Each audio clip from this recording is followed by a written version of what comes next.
అంతరాయతిమిరోపశాంతయే శాంతపావనమచింత్య వైభవం తం నరం వపుషి కుంజరం ముఖే మన్మహే కిమపి తుందిలం మహః శరణం కరవాణి శర్మదం తే చరణం వాణి చరాచరోపజీవ్యం కరుణామసృణైః కటాక్షపాతైః కురు మాం అంబకృతార్థ సార్థవాహం. శారదా శారదాంభోజవదనా వదనాంబుజే సర్వదా సర్వదాస్మాకం సన్నిధిః సన్నిధిం క్రియాత్. విమలపటీ కమలకుటీ పుస్తకరుద్రాక్ష శస్తహస్తపుటీ కామాక్షి పక్ష్మలాక్షి కలిత విపంచి విభాసి వైరించి వాగర్థావివ సంపృక్తౌ వాగర్థ ప్రతిపత్తయే జగతః పితరౌ వందే పార్వతీ పరమేశ్వరౌ. గురవే సర్వలోకానాం భిషజే భవరోగిణాం నిధయే సర్వవిద్యానాం దక్షిణామూర్తయే నమః. నారాయణ సమారంభాం వ్యాసశంకరమధ్యమాం అస్మదాచార్యపర్యంతాం వందే గురుపరంపరాం.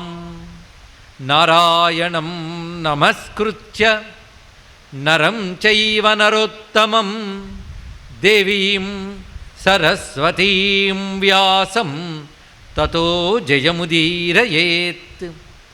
యజ్ఞేశ అచ్యుత గోవింద మాధవ అనంత కేశవ కృష్ణ విష్ణో హృషీకేశ వాసుదేవ నమోస్తుతే. శివ శివేతి శివేతి శివేతి వా భవ భవేతి భవేతి భవేతి వా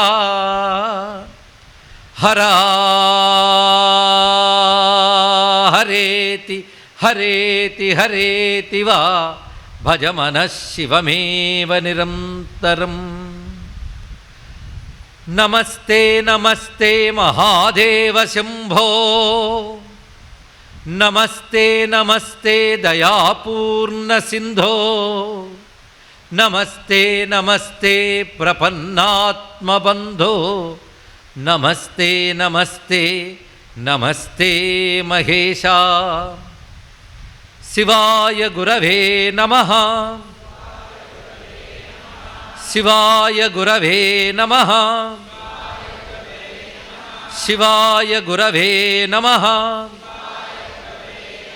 శ్రీమాత్రే నమః శ్రీమాత్రే నమః శ్రీమాత్రే నమః. శ్రీ విష్ణురూపాయ నమః శివాయ. నమో మహద్భ్యో ఋషిభ్యో గురుభ్యో నమః. సాంబశివమయమైన సభా సదస్సుకి సవినీయ నమస్సులు సమర్పణ చేసుకుంటూ శివసాక్షాత్కార ప్రవచనం నిన్న ప్రారంభించుకున్నాం. నిన్నటి రోజున మనం సాక్షాత్కరింపజేసుకున్న శివుని యొక్క స్వరూపాలు మొదటిగా మహాలింగ స్వరూపం, అటు తర్వాత పంచముఖ స్వరూపం, అటుపై కాలభైరవ స్వరూపం రూపాలుగా చూస్తూ వాటిలో విషయాలను కూడా గ్రహించి లింగము అనే దాని యొక్క తత్వమంతా పరామర్శ చేసుకున్నాం. అదేవిధంగా పంచముఖాలు అనగా ఏమిటో చెప్పుకున్నాం. అవి సజ్జోజాత వామదేవ అఘోర తత్పురుష ఈశాన 5 ముఖాలతో ఉన్నప్పటికీ విశ్వానికి ముఖ్యమైన 5 తత్వములన్నీ అందులో ఉన్నాయి. నిజానికి ఒక్కడే అని పరమాత్మ 5గా విశ్వమంతా నడిపిస్తున్నాడు అనేది ఆ పంచముఖ తత్వంలో తెలియబడుతున్నది. ఈ పంచముఖాల్లో ఒక్కొక్క ముఖం నుంచి ఒక్కొక్క అక్షరం చెప్పున పంచాక్షరి విద్య ఆవిష్కరింపబడినది. అటుపై పరమేశ్వరుడు యొక్క కాలభైరవ స్వరూపం కూడా కాలమే భైరవుడు. కాలము పరమేశ్వరుని యొక్క శాసన శక్తి, ఆజ్ఞాశక్తి.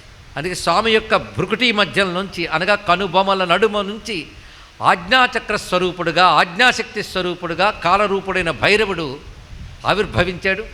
ఈ భైరవుడే కర్మసాక్షి, సర్వజగత్తుని గమనించేవాడు.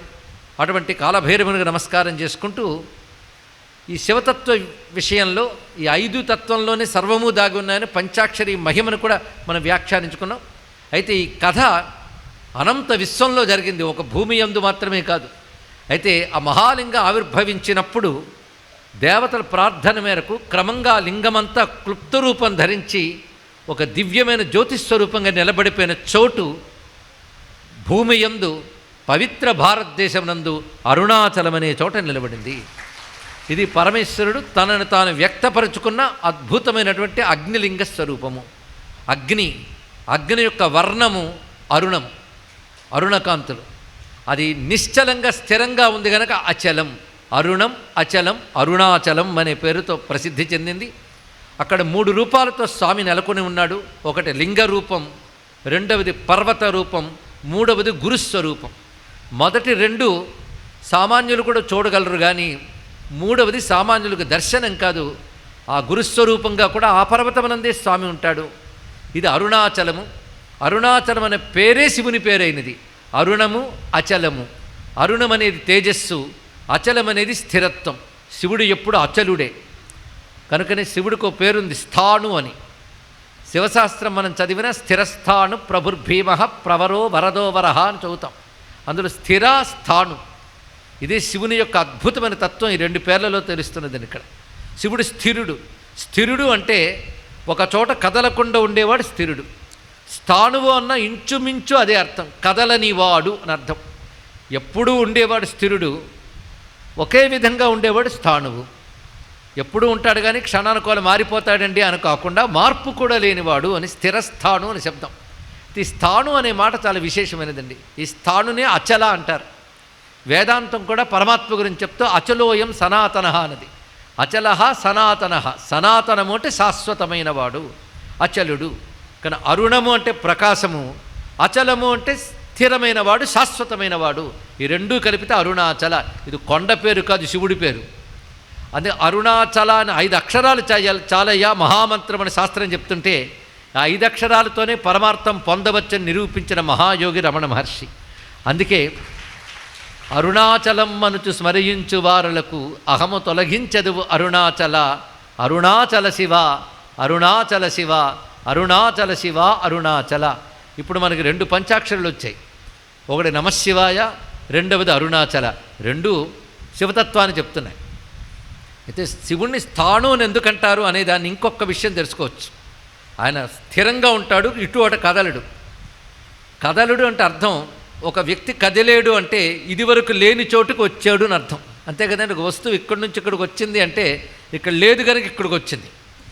శివుడు ఎక్కడికి కదులుతాడు? ఆయన లేని చోటే లేదు కనుకనే ఎక్కడికి కదిలేవాడు కాడు కనుక ఆయన స్థాణు అని చెప్తున్నారు ఇక్కడ. సర్వము తానైన వాడే అచలుడు. ఇంత గొప్ప భావం అచల తత్వంలో ఉన్నది.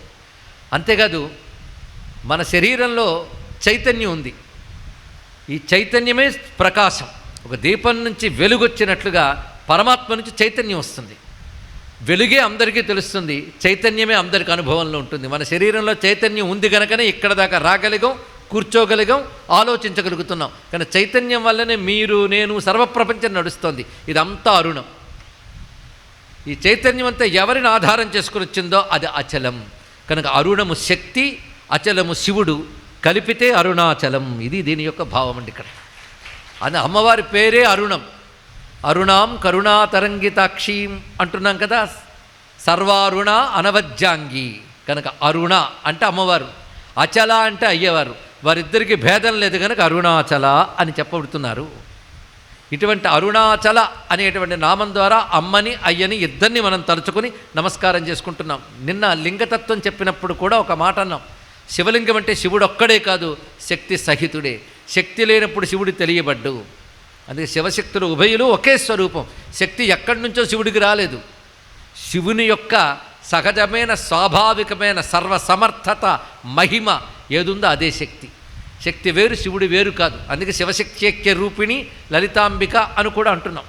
దీని గురించి ఉపనిషత్తు కూడా పరాస్య శక్తి వివిధైవ శ్రూయతే స్వాభావికి జ్ఞానబల క్రియాచారు ఒక మాట చెప్పింది.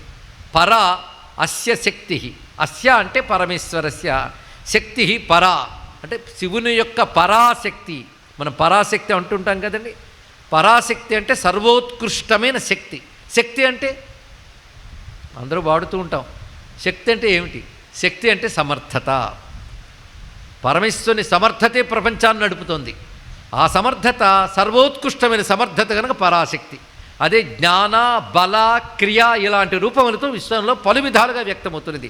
అనేక రకాలుగా కనబడుతున్న శక్తి ఒక్కటే, అది ఈశ్వరునిది, అది పరాశక్తి. పరా అస్య శక్తి వివిధ ఏవ శ్రూయతే స్వాభావికి జ్ఞానబల క్రియాచ అని ఉపనిషత్తు చెప్తున్నటువంటి మాట. ఇది అరుణాచలత్వంలో మనకు కనబడుతున్నది. మొత్తానికి సృష్టి ఆరంభంలో జరిగిన సంఘటన ఇది. ఆ తర్వాత బ్రహ్మదేవుడు పరమేశ్వరుడు ఇచ్చిన శక్తితో సృష్టి చేయడానికి ఉద్యుక్తుడయ్యాడు. ఈశ్వర సంకల్ప బలం చేత బ్రహ్మ నుంచి అప్పటికే మానసీ సృష్టి జరిగింది. ఆ మానసీ సృష్టిలో ప్రజాపతులు, బ్రహ్మర్షులు కలిగారు. అందులో వశిష్ఠుడు మొదలైన వారు ఋషులైతే, మరీచి, పులహ, దక్ష, కర్దమ మొదలైన వారు ప్రజాపతులు. వీరందరూ కలిగారు. కానీ అందరూ మగవాళ్లే వస్తున్నారు. సృష్టి ఎలా చేయాలో బ్రహ్మకి ఇప్పుడు తెలియట్లేదు. అంటే పుట్టవలసిన వాళ్ళు చాలామంది ఉన్నారు. బ్రహ్మదేవుడు తనంత తాను ఎవరిని పుట్టించాడు, ఇది గుర్తుపెట్టుకోండి. ఎందుకంటే ఇలా ఎందుకు పుట్టించేవయ్యా అని బ్రహ్మను అడిగే హక్కు మనకు లేదు. జీవులు వాళ్ళ కర్మలను అనుభవించవలసి ఉన్నది, దానికి తగ్గ శరీరములు ఇచ్చేవాడు బ్రహ్మదేవుడు. కానీ సృష్టి చేయుట అంటే వాళ్ళ కర్మలకి తగ్గ ఉపాధులను ఇచ్చుట. ఇదివరకు సృష్టిలో లీనమైపోయిన జీవుల కర్మలు ఇప్పుడు అనుభవానికి రావాలంటే శరీరాలు రావాలి. కానీ శరీరాలు ఎందుకు వస్తాయంటే ఇదివరకు కర్మలు అనుభవించడానికి వస్తాయండి. అది కల్పన చేయాలి. ఆ కల్పన చేయడానికి బ్రహ్మదేవుడు నియమింపబడ్డాడు. ఇది ఎలాంటిది అంటే, వర్షం పడుతుంది, అనేక రకాల మొక్కలు వస్తాయి. అందులో పూల మొక్కలు, ముళ్ళ మొక్కలు, పళ్ళ మొక్కలు వస్తాయి. ఇవన్నీ దేనివల్ల వచ్చాయి? వర్షం వల్ల. అప్పుడు వర్షాన్ని మనం నిందించి కొన్ని పువ్వులు ఇచ్చావు, కొన్ని ముళ్ళు ఎందుకు ఇచ్చావు అని వర్షాన్ని అంటామా? మరి వర్షం వల్ల ఇవన్నీ వచ్చాయి కదండి అంటే వర్షం వల్ల వచ్చాయా? వర్షం వల్ల రాలేదా? అంటే వర్షం వల్ల వచ్చేయి, వర్షం వల్ల రాలేదు, రెండూ చెప్పాలి. అంటే బీజంలో ఉన్న లక్షణం వర్షం వల్ల బయటకు వచ్చింది. బ్రహ్మదేవుడు వర్షం లాంటి వాడు, సృష్టి వృక్షాలు లాంటిది తెలుసుకుంటే చాలండి. ఇక్కడ ఇలా తీసుకురావాలి అంటే బ్రహ్మదేవుడికి ఇప్పుడు ఒక చిక్కు వచ్చింది. కర్మలు అనుభవాలంటే రెండు రకాలు ఉంటాయి. ఎందుకంటే మనం రెండు రకాల కర్మలే చేస్తాం కనుక రెండు రకాల అనుభవాలే ఉంటాయండి. రెండు రకాల కర్మలంటే మంచి, చెడు. మంచి కర్మకు ఫలం సుఖం, చెడు కర్మకు ఫలం దుఃఖం. అవి అనుభవించడానికి జన్మ. కనుక మంచి చెడులు అనుభవిస్తూ అంటే సుఖదుఖాలు అనుభవిస్తూ జన్మలు, ఈ జన్మలో చేసిన దానికి మళ్ళీ జన్మలు ఇలా వస్తూ ఉంటాయి. ఇలాంటివి అనుభవించే జీవుల్ని సృష్టించాలని బ్రహ్మదేవుడు అనుకున్నాడు. కానీ ఆయనకి తోచట్లేదు ఏ విధంగా ఇది వెళ్ళాలో. ఏమీ తోచకపోతే ఒక పని చేయాలి, కళ్ళు మూసుకుని భగవంతుడిని ధ్యానించాలి. అప్పుడు ఆయనే తోచేలా చేస్తాడు. అదే ధియోయోన ప్రచోదయాత్ గాయత్రి మంత్రార్థం. అందుకు బ్రహ్మదేవుడు ఏం చేశాడంటే, ఆ శివుడే మంత్రం ఇచ్చాడు కదా, ఆ మంత్రాన్ని జపిస్తూ భ్రూమధ్యంలో ధ్యానం చేస్తున్నాడు. మన శివ సాక్షాత్కారం చెప్పుకుంటూనే శివ సాధన ఎలా చేయాలో కూడా చెప్పుకుంటున్నాం. ఏ విధంగా భగవద్ ఆరాధన చేయాలో కూడా దీనిలో తెలుస్తుంది. ఈశ్వరుని ధ్యానించడానికి యోగ్యమైన స్థానం భ్రూమధ్యం. నిజానికి ఈశ్వరుడు ఎక్కడుంటాడు? భ్రూమధ్యంలోనే ఉంటాడా అండి? ఇందాక చెప్పినట్టు సర్వవ్యాపకుడు మనలో కూడా ఉన్నాడు. అయితే మన శరీరం అంతా చైతన్యం ఉన్నప్పటికీ ఆధారంగా ఉన్నది మాత్రం మన శరీరంలో వెన్నుముక. ఆ వెన్నుముక మధ్యలో ఒక నాడి ఉంటుంది, దాన్ని సుషుమ్నా నాడి అంటారు. ఇది ఎక్కడ మొదలవుతుందంటే మూలాధారం నుంచి సహస్రారం వరకు మొదలై ఉంటుంది. ఇది ఇంచుమించు మీ అందరికీ తెలిసినదే, లలితాశాస్త్రంలో కూడా చదువుకుంటారు. ఈ సుషుమ్నా నాడిలోనే ఆత్మ అయిన శివుని యొక్క శక్తి ప్రసరిస్తూ ఉంటుందండి. ఒక విధంగా చెప్పాలంటే ఒక విద్యుత్ తీగలో విద్యుత్తులాగా. నేను విద్యుత్ తీగలాగా అనలేదు, తీగలో విద్యుత్తులాగా. తీగ వెన్నుముక మధ్యలో ఉన్న నాడి విద్యుత్తు ఈశ్వర శక్తి. దాన్నే మనం చిదేక రసరూపిణి బిసతంతు తనీయసి అంటున్నాం. ఇక్కడ ప్రతి వారిలో ఉంటుంది, ప్రతి వారిలోను. అయితే సాధకుడు తెలుసుకునే ప్రయత్నం చేస్తాడు, సాధకుడు కానివాడు తెలియకుండా బతుకుతాడు, అంతే తేడా. అయితే ఇదంతా కలిపి జ్యోతిర్లింగం. నిన్న చెప్పిన లింగం తత్వం యొక్క కంటిన్యూటీ. ఎక్కడుంది అగ్నిలింగం అంటే మనలోనే ఉంది అగ్నిలింగం. ఈ అగ్నిలింగము ప్రతివారికి మూలాధారం నుంచి సహస్రారం వరకు వెన్నులో ఉండేటటువంటి మహాశక్తి స్వరూపమైనది. అది ఎంత చైతన్యంతో ఉంటుందంటే వివస్వదయుత భాస్వత్ ప్రకాశం అన్నారు ఇక్కడ. అంటే సూర్య చంద్ర అగ్నులకు కూడా మూలమైన తేజస్సు అది. తటిల్లేఖా తన్వీం తపన శశ వైశ్వానరమయీం అని సౌందర్యలహరిలో చదివేది అది. లలితాశాస్త్రంలో కూడా తటిల్లతా సమరుచి ఇత్యాది మాటలు చెప్పుకుంటున్నాం. అదొక మహాజ్యోతిస్వరూపం. అదే మనలో ఉన్న జ్యోతిర్లింగం. ఇది ఎక్కడి నుంచి ఎంతవరకు ఉంటుందని చెప్పుకున్నాం. మరొక్కసారి మనలో అగ్నిలింగాన్ని మూలాధారం నుంచి సహస్రారం వరకు, ఈ కొలత మన శరీరానిది, ఆ చైతన్యాన్ని కాదు. ఒక ఆయన వెదురుగొట్టంలో ఆకాశం ఉన్నట్ట. ఆకాశం ఎక్కడుంది? వెదురుగొట్టంలో. వెదురుగొట్టంలో ఉందా అంటే ఆకాశం అంతటా ఉన్న వెదురుగొట్టం మనం ఒక కొలతగా తీసుకున్నప్పుడు వెదురుగొట్టంలో ఆకాశం అంటున్నాం. కనుక ఈ సుషుమ్న అనబడే శక్తి ఏదైతుందో అది విశ్వమంతా వ్యాపించిందండి. మన శరీరంలో మాత్రము మూలాధారం నుంచి సహస్రారం వరకు ఉంటుంది, కానీ ఇంకా అనంతంగా ఉంటుంది. దానికి తుది మొదలు తెలుసుకోలేం. అది తెలుసుకోవాలి ఇక్కడ. నిన్న చెప్పిన అగ్నిలింగం కథలో తుది మొదలు తెలుసుకోలేము అన్నట్టు ఇక్కడ. అయితే సాధన చేసేటప్పుడు మాత్రం 2 నాడుల్లోంచి ఉచ్ఛ్వాస నిశ్వాస తీసుకొచ్చి సుషుమ్న యందు దృష్టి పెడతాం. ఈ 2 నాడులు మాత్రము ప్రారంభము తుది ఉంటుంది. ఆ 2 నాడులు ఎక్కడి నుంచి ఎక్కడి వరకు వస్తాయంటే మూలాధారం నుంచి ఆజ్ఞాచక్రం వరకు, భ్రూమధ్యం వరకు ఆ 2 నాడులు సంచరిస్తాయి. ఉచ్ఛ్వాస నిశ్వాస రూపంలో వెళుతుంటాయి. ఆ ఉచ్ఛ్వాస నిశ్వాస రూపంలో వచ్చే 2 నాడులకి ఇడా పింగళ అంటారు ఇక్కడ. మధ్యలో ఉన్నది సుషుమ్న. ఇది అసలు శక్తి. అంటే ఇడా పింగళ ద్వారా ప్రాణాయామం మొదలైన సాధనలు చేస్తూ దృష్టిని కేంద్రీకరించి ఆ సుషుమ్న నాడిలో మన యొక్క బుద్ధి చైతన్యాన్ని ప్రవహింపజేస్తాం. ఇదే ధ్యానం అంటే. కొందరు హృదయ చక్రం దగ్గర చేస్తారు, కొందరు ఆజ్ఞాచక్రం దగ్గర చేస్తారు, కొందరు సహస్రారం దగ్గర చేస్తారు, కొందరు హృదయ చక్రం కింద ఉన్నటువంటి నాభి దగ్గర, ఆ కింద ఉన్న స్వాధిష్టాన మూలాధారముల వరకు కూడా వెళుతూ ఉంటారు. ఇక్కడ కొంతమంది యోగం గురించి తెలిసిన వాళ్ళు కూడా ఉంటారు అనుకుని నేను ఈ విషయం చెప్తున్నాను ఇక్కడ. మొత్తానికి సాధనంతా ఎక్కడ? ఈ సుషుమ్న నాడి యందే చేస్తాం. ఇడా పింగళులు ఎంతవరకు వెళతాయంటే ఆజ్ఞాచక్రం దాకా వచ్చి ఆగిపోతాయండి. సుషుమ్న మాత్రం పైదాకా వెళుతుంది. ఆ ఇడా పింగళే ఇక్కడ బ్రహ్మ విష్ణువుగా చూపించారు. ఆ పెద్దదైన సుషుమ్నని శివుడుగా చూపించారు. కానీ 3 కలిపి ఒకటే శక్తి, ఎక్కువ తక్కువ లేవు. ఎందుకంటే సృష్టి స్థితి అని చెప్పడమే అక్కడ బ్రహ్మ విష్ణు సంకేతం, కానీ నిజమైన బ్రహ్మ విష్ణు అనే దేవత కాదు. ఆ మాటకొస్తే శివుడికి విష్ణువుకి భేదమే లేదు. అది ఎప్పుడు గుర్తుపెట్టుకోవాలి. అజ్ఞానం చేత భేదం అనుకుంటారు. ఈ కథలో ఉన్న అంతరార్థం మనం తెలుసుకోవడానికి ప్రయత్నం. కనుక నిన్న చెప్పిన కథ అంతా ఇక్కడ జరుగుతున్న కథే అని తెలిసింది కదా. ఇప్పుడు ఆ శివుణ్ణి ధ్యానించవలసిన చోటుల్లో 3 చోట్ల శివుణ్ణి ధ్యానిస్తే ఉత్కృష్టమని చెప్పారు. ఒకటి మూలాధార స్థానం, అంతకంటే ఉత్కృష్టం హృదయం, అంతకంటే ఉత్కృష్టం భ్రూమధ్యం. ఈ 3 మనం సాధన చేయగలిగితే సహస్రారంలో శివశక్తి స్వరూపమైన కైలాసలింగ దర్శనమవుతుంది.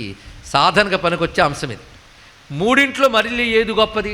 ఏదైనా గొప్పదే. దృష్టి ఎక్కడ నిలబడితే అదే గొప్పది. గురువుగారి దగ్గర శిష్యుడు అడిగాడు, హృదయంలో ధ్యానించమన్నారు కదా, హృదయం అంటే ఏమిటండి అని అడిగారు. హృదయం ఎక్కడుంటుందండి? తెలిసింది చెప్పండి, తెలుసుకోవాల్సింది చెప్తాం. హృదయం ఎక్కడుంటుంది? ఇక్కడ కదా అని అనుకుంటాం. కానీ కొందరికి హృదయస్థానం ఇదిట. హృదయం అంటే రహస్యమైన చోటు.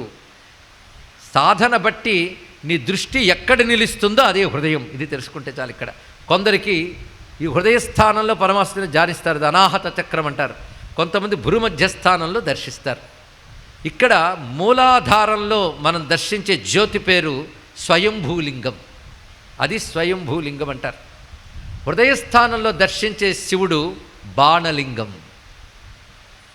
భూమధ్యస్థానంలో దర్శిస్తే జ్యోతిర్లింగం. జ్యోతిర్లింగం చోటు ఇదండి. ఇక్కడ ఈ పైన సహస్రారంలో శివశక్త్యాత్మకమైన మహాలింగం అక్కడ వరకు. ఇప్పుడు ప్రధానం ఏమిటి? జ్యోతిర్లింగం. ఈ జ్యోతిర్లింగ స్వరూపం ఇక్కడ చెప్పుకుంటున్నాం. ఇక్కడ ఈ జ్యోతిర్లింగ స్వరూపం ఇక్కడ. ఎందుకంటే మన కంఠం దగ్గర విశుద్ధి చక్రం నుంచి కింద వరకు, ఆకాశం నుంచి భూమి వరకు 5 తత్వాలు ఉంటాయి. ఇక్కడ మనస్తత్వం ఉంటుంది. సరిగ్గా ఈ మధ్య సైన్స్ ప్రకారంగా కూడా మన మెదడుకి సరిగ్గా ఆపోజిట్ డైరెక్షన్. ఇక్కడ కానీ దృష్టి పెడితే మేధాశక్తి పెరుగుతుందిట. అందుకే ఈ మధ్య మెడిటేషన్ సెంటర్లు వగేరాలు ఇప్పుడు వస్తున్నాయి. కానీ మన సంస్కృతిలో ధ్యానం చేయవలసిన చోటు నాసాగ్రస్థానం. అది భగవద్గీతలో కృష్ణ పరమాత్మ 6వ అధ్యాయంలో చెప్పాడు. ఇది భ్రూమధ్యం అండి. అక్కడ ఏకాగ్రంగా దృష్టి నిలిపితే అక్కడ పరమేశ్వరుని జ్యోతిర్లింగంగా కానీ లేదా రూపంతో కానీ మీ ఇష్టం. అర్ధనారీశ్వర స్వరూపమో, నటరాజ స్వరూపమో, నిన్న చూపించిన పంచముఖ రూపమో, లింగ రూపమో, ఏదో ఒకటి ధ్యానించవలసిన చోటేది భూమధ్యం. అక్కడ ధ్యానిస్తే జ్యోతిర్లింగ దర్శనం. ఇది జ్యోతిర్లింగం, మనలో జ్యోతిర్లింగ స్థానం. ఇక్కడ 3 నాడులు కలుసుకుంటే జంక్షన్. ఇక్కడ మీరు సాధన చేసినట్లయితే మేధాశక్తి పెరుగుతుంది, మనశ్శాంతి మొదలైనవన్నీ లభించే అవకాశం ఉందండి. ధ్యానానికి అది ప్రధానమైన అంశం. ఇక్కడ ఇది జ్యోతిర్లింగ అనడంలో మరొక అర్థం ఉంది. ఈ 3 నాడులకి 3 పేర్లు ఉన్నాయి. ఇడ పింగళకి వరణ అసి. ఈ వరణ నది, అసి నది సుషుమ్న అనే గంగతో కలిసే చోటు వారణాసి. అది భూమధ్యస్థానం. మన శరీరంలో వారణాసి. బయట ఎన్ని క్షేత్రాలు ఉన్నాయో శరీరంలో అన్ని క్షేత్రాలు ఉన్నాయి. బయట ఉన్న శివుడే మనలో ఉన్నాడు గనక ఇది ఆధ్యాత్మిక క్షేత్రం అంటారు. ఇది ఆది భౌతిక క్షేత్రం. భూమి యందు కాశీ, అది శరీరంలో కాశీ. ఇది ఏది? భూమధ్యస్థానం. అది వారణాసి. కాశీ అంటే వెలుగు అని అర్థం. కాశము అంటే వెలుగు. దీని నుంచే ప్రకాశము, వికాసము, ఆకాశము అనే శబ్దం వచ్చింది. కానీ కాశము అంటే వెలుగు. వెలుగు కలిగిన చోటు కాశీ, ఎందుకంటే జ్యోతిర్లింగం చోటు. ఇది మనలో ఉన్న భూమధ్యస్థానం. ఇక్కడ ధ్యానం చేస్తున్నాడు బ్రహ్మదేవుడు. ఇప్పుడు మళ్ళీ కథకు వచ్చాం. బ్రహ్మదేవుడు ధ్యానం చేస్తున్నాడు. ఎలా నేను ఈ సృష్టిని విస్తరింపజేయాలి, ఎక్స్పాండ్ చేయాలి అని ఆలోచన చేస్తూ ఉంటే ఆ భూమధ్యంలో జ్యోతిని ధ్యానిస్తూ పంచాక్షరి మంత్రం జపం చేస్తూ ఉంటే ఆ జ్యోతి ఆయన ముందుకొచ్చి నిలబడిందండి, సాక్షాత్కరించింది. చూస్తున్నాడు జ్యోతిని. క్రమంగా ఆ జ్యోతిలో ఒక అద్భుతమైన రూపం దర్శనమిచ్చింది. మనం ఏదనుకుంటే అలా కనబడ్డ శివుడు తాను ఎలా అనుకుంటాడో అలా కనబడతాడు. తెలుసుకోండి అక్కడ. అదే నువ్వు ఇలా రావయ్యా శివ, ఈ రూపంతో రా అని మనం డిజైన్ చేయకూడదు. ఆయన ఎలా రావాలో అలా వస్తాడు. మనల్ని ఎలా అనుగ్రహించదలచుకున్నాడో అలా వస్తాడండి. ఇప్పుడు వస్తున్నాడు స్వరూపం. బ్రహ్మదేవుడు కనబడ్డాడు, ఇప్పుడు మనకు కనబడతాడు. ఆ స్వరూపం ఎలా ఉన్నది అంటే చూస్తూ చూస్తూ ఉండగా కాంతి లింగం మధ్యలో ఒకవైపు స్త్రీ, ఒకవైపు పురుషుడు అయిన అర్ధనారీశ్వర రూపం దర్శనమిచ్చింది బ్రహ్మదేవుడికి. ఇవాళ ఈ రూపం సాక్షాత్కరించింది ప్రథమత. ఇది మొదట ఎలా కనబడుతున్నది అంటే ఒకవైపు నీలం, ఒకవైపు ఎరుపు. నీలము, ఎరుపు. ఎరుపుని సంస్కృతంలో లోహితం అని కూడా అంటారు. నీల లోహిత కలిపి నీలలోహితుడు అనే పేరుతో శివుడు దర్శనమిచ్చాడు. ఇది నీలలోహిత రూపం. నిన్న మనం చెప్పుకున్న దానిలో మాట అన్నాం, గుర్తుపెట్టుకోవాలి. నీలం అంటే నీరు యొక్క రంగు, అగ్ని రంగు ఎరుపు. రెండూ కలిపితే ఏమైంది? అగ్ని జలము. అంతే కదా. నిన్న ఒక మాట చెప్పుకున్నాం, ప్రపంచమంతా అగ్ని జలమే, అగ్ని జలమే, మరొకటి లేదు. ఈ సూత్రం వేదం మనకు అందించింది. అగ్ని సోమాత్మకం జగత్. అగ్ని సోమాత్మకం జగత్. విశ్వమంతా అగ్ని సోమములమయమే. సోమము అంటే జలస్వరూపము, అగ్ని అంటే తెలిసినదే తేజస్వరూపం. ఈ అగ్ని మనకి సూర్యుడు, మెరపు, నక్షత్రములు ఇత్యాది రూపాల్లో కనబడుతుంటుంది. ఈ నీరు మనకి మేఘాలుగా, జలాశయాలుగా, వర్షాలుగా వివిధ రూపాలతో కనబడుతుంది. ఈ రెండిటితోనే ప్రపంచమంతా నిండి ఉన్నది. అగ్ని సోమాత్మకం జగత్. అంతేకాదు, మీరు ఎప్పుడైనా యజ్ఞం చూశారు కదా, యజ్ఞంలో అగ్నిహోత్రం లోపల ఆజ్యం వేస్తారు. ఆజ్యం లిక్విడ్ ఫార్మ్లో ఉంటుంది, అంటే సోమస్వరూపం, ఇది అగ్నిస్వరూపం. ఈ రెండిటి కలయికతో యజ్ఞం అనే శక్తి వస్తుంది. అది కూడా అగ్నిశోమాత్మకమే. కనుక విశ్వమంతా అగ్నిశోమాత్మకమే. ఒకే ఈశ్వరుడు 2 రూపాలయ్యాడు గనక ఆ జలతత్వం అమ్మవారుగా, అగ్నితత్వం శివుడిగా వచ్చి అగ్ని సోమాత్మకమనే తత్వంగా గోచరించింది. అదే అర్ధనారీశ్వర స్వరూపము, అదే నీలలోహిత స్వరూపము. ఇది నీలలోహితుడు. అయితే అమ్మవారు ఏ వర్ణమైనా రావచ్చు. ఒక నీరుని చూపించినప్పుడు ఇలా ఉండొచ్చు. సంపెంగ రంగులో ప్రకాశించిన కాంతి కూడా వర్ణించారు. దాన్ని ఆదిశంకరులు చాంపేయ గౌరార్ధ శరీరకాయై కర్పూర గౌరార్ధ శరీరకాయ ధమ్మిల్లకాయై చ జటాధరాయ నమశివాయై చ నమశివాయ. నిన్న మనం నమశివాయ అంటే శివుడు మంత్రం అనుకున్నాం. దానికి స్త్రీలింగం పెట్టేస్తే అమ్మవారి మంత్రం ఇవ్వుతుంది. మళ్ళీ కొత్త మంత్రం తేక్కర్లేదుట. ఎందుకంటే శివుణ్ణి సంస్కృతంలో శివ అంటారు, అమ్మవారిని శివ అంటారు. అందుకే సర్వమంగళ మాంగళ్యే శివే సర్వార్థ సాధికే. శివే అనేది అమ్మవారి పేరుట. అందుకే శివ, శివశక్త్యైక్య రూపిణి, లలితాంబిక అంటాం కదా. శివ అనేది అమ్మవారి యొక్క పేరు, అయ్యవారి పేరు శివ. అంటే ఇద్దరిది ఒకే పేరు. అదేమిటోనండి, సాధారణంగా భార్యాభర్తల పేర్లు ఒకటే ఉంటాయి ఎక్కడైనా, వాళ్ళిద్దరికి ఉంటాయి. ఈయన శివుడైతే ఆవిడ శివ, ఈయన శంకరుడైతే ఆవిడ శాంకరి, ఈయన రుద్రుడైతే ఆవిడ రుద్రాని, ఈయన భవుడైతే ఆవిడ భవాని. అన్నీ ఆ పేర్లకు స్త్రీలింగాలు పెట్టేస్తే ఆవిడ, పుంలింగం పెడితే ఈయన. అసలైన స్త్రీ కాడు, పురుషుడు కాడు, కేవల జ్యోతిస్వరూపుడు. అందుకే స్త్రీగా పురుషుడుగా వచ్చినవాడు ఒక్కడే ఈ రెండు రూపాలతో వచ్చాడు కనుక ఇద్దరికి ఒకటే పేరు.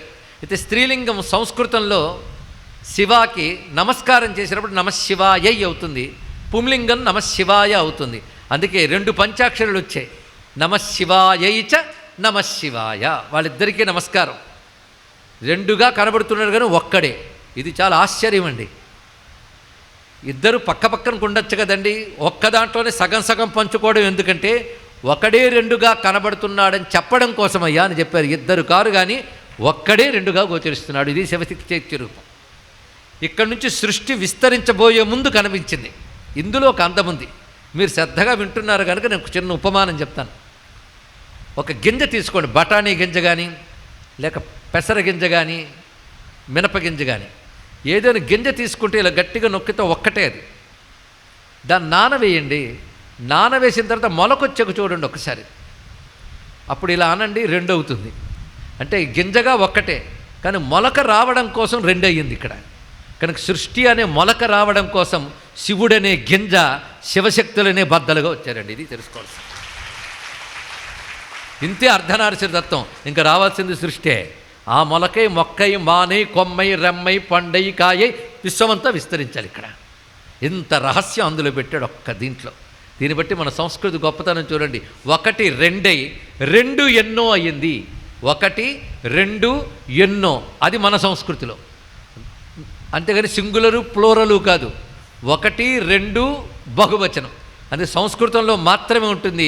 ఏకవచనం, ద్వివచనం, బహువచనం ఇంకే భాషలో ఉండదు. ఇక్కడ సృష్టి యొక్క క్రమమే అందులో కనబడుతుంది. కానీ ఒక్క ఈశ్వరుడు రెండయ్యాడు. రెండు ఎంతో అయిన ప్రపంచమైంది. ఆ రెండుగా ఉన్న శివశక్తులు ఉభయుల్ని మనం నమస్కరించుకుంటున్నాం. అది గోచరించింది ఎవరికి? బ్రహ్మదేవుడికి. ఆ స్వరూపాన్ని నమస్కారం చేసుకుంటున్నాడు. ఈ స్వరూపమే వాగర్థావివ సంపృక్తవు వాగర్థ ప్రతిపత్తయే అని చెప్పబడుతున్నది. ఒక వాక్కుని అర్థాన్ని ఎలా వేరు చేయలేమో వీరువిన్ను కూడా అలా వేరు చేయలేమని కాళిదాస మహాకవి కూడా దర్శించాడు. అయితే వాగర్థములంటే ఇంత మాత్రం కాదు, ఇంకా చాలా అర్థములు ఉన్నాయి. కానీ ఇప్పుడు అవన్నీ వివరించదలుచుకోలేదు. వాగర్థావివ సంపృక్త ఒక్కటి చెప్పుకుంటే కనీసం ఒక పూట పడుతుందండి. అంత రహస్యం ఉంది వాగర్థావివ సంపృక్తవులు. బయటికి మాత్రం మనం వాక్కు అర్థం, ఒక మాటని అర్థాన్ని వేరు చేయలేము. ఎలాగో శివుణ్ణి పార్వతిని వేరు చేయలేము అంటాం. కానీ ఇందులో ఉన్న రహస్యం చాలా ఉన్నది. అదే శ్రీ విద్య, అదే శ్రీచక్రం. మొత్తం వాగర్థతత్వమే శ్రీ విద్య, వాగర్థతత్వమే శ్రీచక్రం. ఆ విద్య తెలిసిన మహానుభావుడు కాళిదాస మహాకవి. అందుకైన రఘువంశం అనే కావ్యం రాస్తూ మొదటి శ్లోకంలోనే వాగర్థావివ సంపృక్తవు వాగర్థ ప్రతిపత్తయే జగత పితరౌ వందే పార్వతీ పరమేశ్వరవు అన్నాడు. అలా వాగర్థముల్లాగా అగ్నిశోమములుగా ఉన్నటువంటి ఆ శివశక్తులే జగత్తుకి కారణం గనక, కారణం మనకు కారణమైన దాన్నే అమ్మ అయ్యా అంటాం. అంటే మనం కలిగేం ఎవరి వల్ల? అమ్మ వల్ల, అయ్య వల్ల. అంటే ఇది కాజ్, మనకు కారణం. కానీ జగత్తుకి వారు కారణం కనుక వారిని జగత్తుకే అమ్మ అయ్యా అన్నారు ఇక్కడ. అందుకే ప్రపంచ మాతాపితరులు వాళ్ళు. జగత పితరవు వందే పార్వతీ పరమేశ్వరవు అనడంలో ఇంత గొప్ప భావం ఉన్నదండి. అయితే పార్వతి అంటే చాలామంది పర్వతరాజ పుత్రి కదా పార్వతి అంటే అమ్మవారు పర్వతరాజు అయిన హిమవంతుడి కుమార్తెగా కలిగి శివుడి కోసం తపస్సు చేసి వివాహం చేసుకున్నాక వాళ్ళిద్దరూ భార్యాభర్తలు అయ్యారు. ఇప్పుడు కథలో ఏం చెప్పాం? ఇంకా వాళ్ళిద్దరూ వేరు కాదు, ఒకటే అని చెప్పాం. వేరైతేనే కదండి కూతురుగా పుట్టడం, పెళ్లి చేసుకోవడం. ఇంకా అప్పుడు సృష్టి రాలేదు, హిమవంతుడనే పర్వతమే రాలేదు, అమ్మవారు పుట్టనే లేదు. అప్పుడే బ్రహ్మదేవుడికి కనబడ్డారా? ఇది కదా చాలామందికి ప్రశ్న రావచ్చు. ఈ కథ, ఈ ప్రశ్నకు కూడా సమాధానం చెప్పుకుందాం. చూద్దాం, వస్తుందేమో 3-4 రోజుల్లో. మీ శ్రద్ధ బట్టి వస్తుంది. మొత్తానికి శివశక్తులు వేరు కాదు, వేరే వచ్చి పుట్టి మళ్ళీ పెళ్లి చేసుకోవాల్సిన అవసరం వారికి లేదు. మరి ఇదంతా ఎందుకు జరిగింది? దాన్ని లీల అంటారు. లీల, లీల అంటే పరమేశ్వరుడు చేసినది లీల. తత్వము అంటే పరమేశ్వరుడు ఎలా ఉన్నాడో అలా చెప్తే తత్వం. కానీ పరమేశ్వరుడు అసలు రంగు తత్వము, ఆయన చేసిన పని లీల. అది ఈశ్వరుడు చేసిన పని లీల అనాలి, కానీ మనం చేసిన పనులు లీల అనకూడదు, కర్మలు అనాలి. తెలుసుకోండి ఇక్కడ. అదే నానా రకాల పనులు చేసి నా లీలలండి అనకూడదు, దౌర్భాగ్యం. వాటి కర్మలు అనాలి. ఇక్కడ ఈశ్వరుడు చేస్తేనే లీల. ఎందుకంటే ఆయన తన కోసం చేయడు, మన కోసం చేస్తాడు. ఒక లీల ద్వారా మనల్ని అనుగ్రహిస్తాడు. అలా అనుగ్రహించడానికి ఈశ్వరుడు చేసే పనిని లీల అనాలి. లీల అంటే ఇప్పుడు మనం తెలుసుకుంటే, ఇక ఆవిడ పడితే వాడు, ఏ పత్రికల వాళ్ళు వీళ్ళందరూ ఫలానా వాడు లీల చేశాడంటే వాడిని మనం తిట్టాలి, లీల అనకూడదయ్యా, కర్మలు అనాలి. గట్టిగా మాట్లాడితే కర్మలు అనాలి అన్నాడు ఇక్కడ. ఈశ్వర లీల ఏది అంటే, వేరు కాని అమ్మవారు వేరైనట్లు రావడం, వాళ్ళిద్దరూ మళ్ళీ ఒకటి రెండై, రెండు ఒకటి కావడమే లీల. ఒకటి రెండై అంటే పార్వతిగా శివుడిగా రెండయ్యారు, మళ్ళీ ఒకటయ్యారు వివాహంతో, అది లీల అండి. ఇప్పుడు తెలిసింది కదా. ఇప్పుడు ఈశ్వరుని సాక్షాత్కారం అంతే లీలలే, ఆయన చేసిన పనులే కదా. కనుక సహజంగా వాళ్ళిద్దరూ ఒకటే. ఈ విషయం ఎవరికి తెలిసింది? బ్రహ్మదేవుడికి తెలిసింది. వెంటనే వారిద్దరికి నమస్కారం చేసుకున్నాడు. నమశివాయై చ నమశివాయ అని చెప్పినప్పుడు ఏం కావాలన్నాడు శివుడు అంటే, ఈ సృష్టిని ఎలా విస్తరింపజేయాలో నాకు తెలియట్లేదు, నువ్వే సృష్టి చేయకూడదా అని అడిగాడండి ఇక్కడ. నన్ను సృష్టి చేయమంటావా? సరే చేస్తానన్నాడు శివుడు. శివుడు సంకల్పించుకోగానే శివుని నుంచి సృష్టి బయలుదేరింది. ఎలాంటి సృష్టి బయలుదేరిందంటే, వచ్చిన వాళ్ళందరూ శివుడిలాగే ఉన్నారు. ఇది ఆశ్చర్యకరం. శివుడి నుంచి వచ్చిన సృష్టి అంతా శివుడిలాగే ఉంది. అందరూ చంద్రలేఖలు ధరించున్నారు, అందరికీ 3 కళ్ళు, అందరూ భస్మధారణ చేసుకున్నారు, అందరూ త్రిశూలమును ధరించారు. ఇలాంటి వాళ్ళు కోట్ల కొలది వస్తున్నారు శివుడి నుంచి, సూర్యుడి నుంచి కిరణాలు వచ్చినట్లుగా. బ్రహ్మదేవుడికి బెంబేలెత్తిపోయాడు. స్వామి ఏమిటిది? ఆ రూపాలు ఎలా ఉన్నాయంటే, నిన్న ఒక శ్లోకం చెప్పుకున్నాం, ఆపాతాళ నభస్థలాంత భువన బ్రహ్మాండమా విస్ఫుర జ్యోతి, అది లింగం వర్ణన. ఇప్పుడు వచ్చిన వాళ్ళందరినీ కలిపి ఒక శ్లోకం ఉందండి. ఆ స్వరూపాలు చూస్తుంటే, బ్రహ్మాండ వ్యాప్త దేహా భసిత హిమరుచా భాసమానా భుజంగై కంఠే కాళా కపర్దా కలిత శశికళా చండ కోదండ హస్తా త్రియక్షా రుద్రాక్షమాలా సలలిత వపుష సాంభవా మూర్తిభేదా రుద్రా శ్రీ రుద్రసుప్త ప్రకటిత విభవా న ప్రయచ్ఛంతు సౌఖ్యం అని వేదమాత వర్ణిస్తోంది. ఇక్కడ వచ్చిన వాళ్ళు ఎంతమంది అంటే లెక్కలేనంతమంది. ఈ స్వరూపాలు అప్పుడు సృష్టింపబడ్డ బ్రహ్మాండాలన్నీ నిండిపోతున్నాయి వీళ్ళ స్వరూపాలతో. ప్రతి వాళ్ళు కూడా 3 కన్నులతో ఉన్నారు, చంద్రలేఖ దాల్చి ఉన్నారు, జటాజూటములతో ఉన్నారు, త్రిశూల దపానులై ఉన్నారు, అద్భుతమైన రూపాలతో గోచరిస్తున్నారు. వెంటనే ఈయన వణికిపోతున్నాడు. ఒక్కొక్క శివుడు ఒక్కొక్క రంగుతో ఉన్నాడు. కొందరు మహా తీవ్రంగా ఉన్నారు, కొందరు సౌమ్యంగా ఉన్నారు, కొందరు తీవ్రము సౌమ్యము కలిసి ఉన్నారు. ఈ తీవ్రంగా ఉన్న వాళ్ళని ఘోర అంటారు, ఈ సౌమ్యంగా ఉన్న వాళ్ళని అఘోర అంటారు. రెండూ కలిపితే అఘోరేభ్యోదఘోరేభ్యో ఘోర ఘోరతరేభ్య సర్వేభ్య సర్వశర్వేభ్యో నమస్తే అస్తు రుద్రరూపేభ్య అన్నట్లుగా అనేక రకాల రూపాలు వస్తున్నాయి. ఘోర అఘోర రూపములతో విశ్వమంతా నిండిపోతున్నారు వాళ్ళు. అప్పుడు బ్రహ్మదేవుడు అన్నాడు, ఈ సృష్టి నేను అడగలేదయ్యా బాబు అన్నాడు. ఇక్కడ నేను అడిగిన సృష్టి ఏమిటంటే, సుఖదుఖాలు అనుభవించేటువంటి జీవుల్ని సృష్టి చేయమన్నాను, కానీ నువ్వు నిన్నే సృష్టి చేసుకున్నావు. నేను జీవుల్ని సృష్టి చేయమన్నాను. ఇవి ఈశ్వరులు, వీరు జీవులు కారు. వీళ్ళు ఈశ్వరుడు ఒక్కడే, నీ నుంచి వచ్చిన ఈశ్వరులు వీరందరూ. వీళ్ళని సహస్రాణి సహస్రసో ఏ రుద్రాహ అది భూమ్యాం అంటూ రుద్ర నమక మంత్రాల్లో సహస్రాణి సహస్రస వేల కొలది ఉన్నారు. ఇక్కడ 1000 అంటే 1000 అని అర్థం కాదు, ఇన్ఫినిటీ అని అర్థం. ఇక్కడ లెక్కలేని రూపాలు వచ్చేస్తున్నాయి. వీళ్ళని అడగలేదు అంటే అప్పుడు శివుడు అన్నాడు, ఏమిటి? సుఖదుఖాలు అనుభవించే వాళ్ళు నేను సృష్టి చేయాలా? నేను ఎవ్వడికి దుఃఖం ఇవ్వనయ్యా. సుఖము దుఃఖము లేని ఆనందం ఇస్తాను, అది నా లక్షణం. అది సుఖదుఖాలు ఇచ్చే జీవుల్ని నేను సృష్టి చేయలేను, నేను నన్నే సృష్టి చేసుకుంటాను. కనుక దుఃఖాన్ని ఇచ్చేవాడిని కాదు, నేను దుఃఖాన్ని పోగొట్టేవాడిని. సుఖాలు దుఃఖాలు ఈ శరీరంతో ప్రపంచంలో పదార్థాలతో అందరూ అనుభవిస్తున్నాం, అవునా లేదా? సుఖదుఖాలు రెండూ అనుభవిస్తూ ఉంటాం. కానీ నేను సుఖదుఖాలతో ఉన్న సంసారాన్ని ఇవ్వను, సుఖదుఖాలు లేని మోక్షాన్ని ఇస్తాను, ఆనందాన్ని ఇస్తాను. కనుక నేను అలాంటి జన్మలను ఇవ్వను. నన్ను అడిగితే ఇదేంటి సృష్టి చేస్తానంటే, అయ్యయ్యో నా ఉద్దేశం అది కాదు స్వామి అన్నాడు ఇక్కడ. అయితే సరే, ఆ సృష్టి చెయ్యగలిగే శక్తి ఇప్పుడు నీకు ఇస్తున్నాను, నా ఆజ్ఞతో నువ్వు చేస్తావు. అయితే ఇది ఎలా వస్తుందంటే, ఇంతవరకు నీకు మానస సృష్టి జరిగింది. మనస్సు నుంచే ప్రజాపతులు, ఋషులు ఇత్యాదులు వచ్చారు. దేవతలు కూడా ఆవిర్భవించారు. ఇప్పుడు సృష్టి అంతా స్త్రీ పుం అనే యోగంతో వెళ్తుంది. అంటే స్త్రీ పురుష అనే భావంతో ఇంకా సృష్టి విస్తరిస్తుంది ఇక్కడి నుంచి. అదే స్త్రీ పురుష భావం మానవుల్లో స్త్రీ పురుషులనే కాదు, ప్రతి అణువులో స్త్రీ పురుష భావం ఉంటుందండి. ఇది సైన్స్, ఇది బాగా గుర్తుపెట్టుకోండి. ప్రతి అణువులో స్త్రీ పురుష భావం ఉంటుంది ఇక్కడ. అందుకే వృక్షాల్లో, భూమిలో చూస్తున్న వాటిలో ప్రతి అణువులో స్త్రీ పురుష తత్వం ఉంటుంది. ఒక్క పురుషతత్వము కానీ ఒక్క స్త్రీతత్వం కానీ వేరువేరుగా ఉండవు. ఇక్కడ ఇంతమంది స్త్రీలు పురుషులు కనబడుతూ ఉంటే వేరుగా ఉండవని ఎలా చెప్తారని మీరు అడగచ్చు. సైన్స్ తెలిసిన వాళ్ళకి తెలుస్తుంది. పురుషతత్వంలో స్త్రీతత్వం ఉంటుంది, స్త్రీతత్వంలో పురుషతత్వం కలిసే ఉంటుంది. అయితే పురుషతత్వం అంతర్లీనమై స్త్రీతత్వం బయటకు వస్తే స్త్రీ అంటాం, స్త్రీతత్వం అంతర్లీనమై పురుషతత్వం బయటకు వస్తే పురుషుడు అంటాం. కానీ ప్రతిదానిలో స్త్రీ పురుషులు ఇద్దరు ఉంటారు. కనుక విశ్వమంతా కూడా స్త్రీ పురుష రూపంతో కలిసి ఉంటుంది. కనుక ఆ స్త్రీ ఎవరు? అమ్మవారు. ఆ పురుషుడు ఎవరు? శివుడు. కనుక విశ్వమంతా శివశక్త్యాత్మకమే. ఇది తెలుసుకోవాలి ఇక్కడ. దీన్నే యజుర్వేదాంతర్గతమైన ఒక ఉపనిషత్తు చెప్తోంది. రుద్రో ఉమానారీ, రుద్రో నరః ఉమానారీ తస్మై తస్యై నమో నమః. ఇది వేదమంత్రం ఇక్కడ. ఈ విధంగా సృష్టిలో ఉన్న ప్రతిదీ మీకు పుష్పాలలో, పళ్లలో, ప్రతిదానిలో స్త్రీ పురుషతత్వం ఉంటుందండి ఇక్కడ.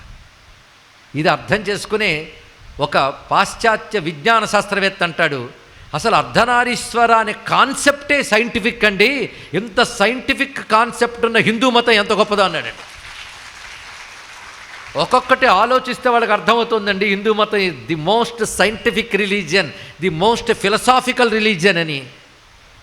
ఇలా మొత్తం ఆలోచిస్తే రెండు చేతులు దండం పెట్టాలి, పెడుతున్నారు కూడా. ఇప్పుడు కొద్ది దశాబ్దాల క్రితం ఒక పాశ్చాత్యుడు ఒక పుస్తకం రాశాడు, Shiva the lord of yoga అని. ఇలా ఎన్నెన్నో గ్రంథాలు బయటకు వచ్చారండి. మొత్తానికి అర్ధనారీశ్వర తత్వం ఎంత గొప్పదు. ఈ అర్ధనారీశ్వర తత్వమే శివశక్త్యాత్మకమైనటువంటి, అదే స్త్రీ పుంస యోగోద్భవమైన జగత్. ఇప్పుడు సృష్టి ఎలా విస్తరిల్లాలి? స్త్రీ పుంస యోగోద్భవం, అది ఫార్ములా. ఆ ఫార్ములాను చూపించాడు బ్రహ్మదేవుడికి. సృష్టి ఈ రూపంతో విస్తరిల్లుతుందని చెప్పడం కోసం స్త్రీ పుంస రూపంతో గోచరించాడు ఆ మహానుభావుడు. అయితే ఈయన అన్నాడు, ఇంతవరకు నేను పురుష సృష్టి చేయగలిగాను కానీ స్త్రీ సృష్టి చెయ్యలేకపోయాను అన్నాడు. నువ్వు ఊరుకో, ఈ నా ఎడమ భాగం చూసుకుంటుందన్నాడు ఆయన ఇక్కడ. ఎవరు ఎడమ భాగం? అమ్మవారు. ఇంకా శక్తి పూనుకున్నది, అక్కడి నుంచి స్త్రీ సృష్టి జరిగింది. కనుకనే స్త్రీ సృష్టి అంతా కూడా అమ్మవారి నుంచి జరిగినదే. అది సృష్టిలో స్త్రీని చూస్తే అమ్మవారిని భావన చేసి నమస్కరించాలని పెద్దవాళ్ళు చెప్పారు. అది స్త్రీని గౌరవించాలండి. అయితే ఈ జన్మలో పురుషుడైన వాడు గత జన్మలో స్త్రీ కావచ్చు, తర్వాత జన్మలో స్త్రీ కూడా కావచ్చు. కనుక స్త్రీ పురుష అనేది ఒక్కొక్క జన్మలో ఒకే జీవుడికి అనేక రూపాలుగా వస్తాయి. ఇవాళ నేను స్త్రీ అయిపోయిన బాధపడక్కర్లేదు, నేను పురుషుడిని అయినా అహంకరించడం అక్కర్లేదు. ఎన్ని జన్మలు స్త్రీలు అయ్యేమో, ఎన్ని జన్మలు పురుషులు అయ్యేమో. ఆ స్త్రీ అనే లక్షణం అమ్మవారండి, అది తెలుసుకోవాలి. జీవుడు వేరు, ఆ శరీర లక్షణం, ఆ స్త్రీ శక్తి ఏదైతే ఉన్నదో అది అమ్మవారు. అందుకే జగత్తుని ప్రసవించగలిగే శక్తి స్త్రీలో ఉన్నదంటే అది అమ్మవారి యొక్క స్వరూపం కాపక ఇంకేమిటండి ఇక్కడ.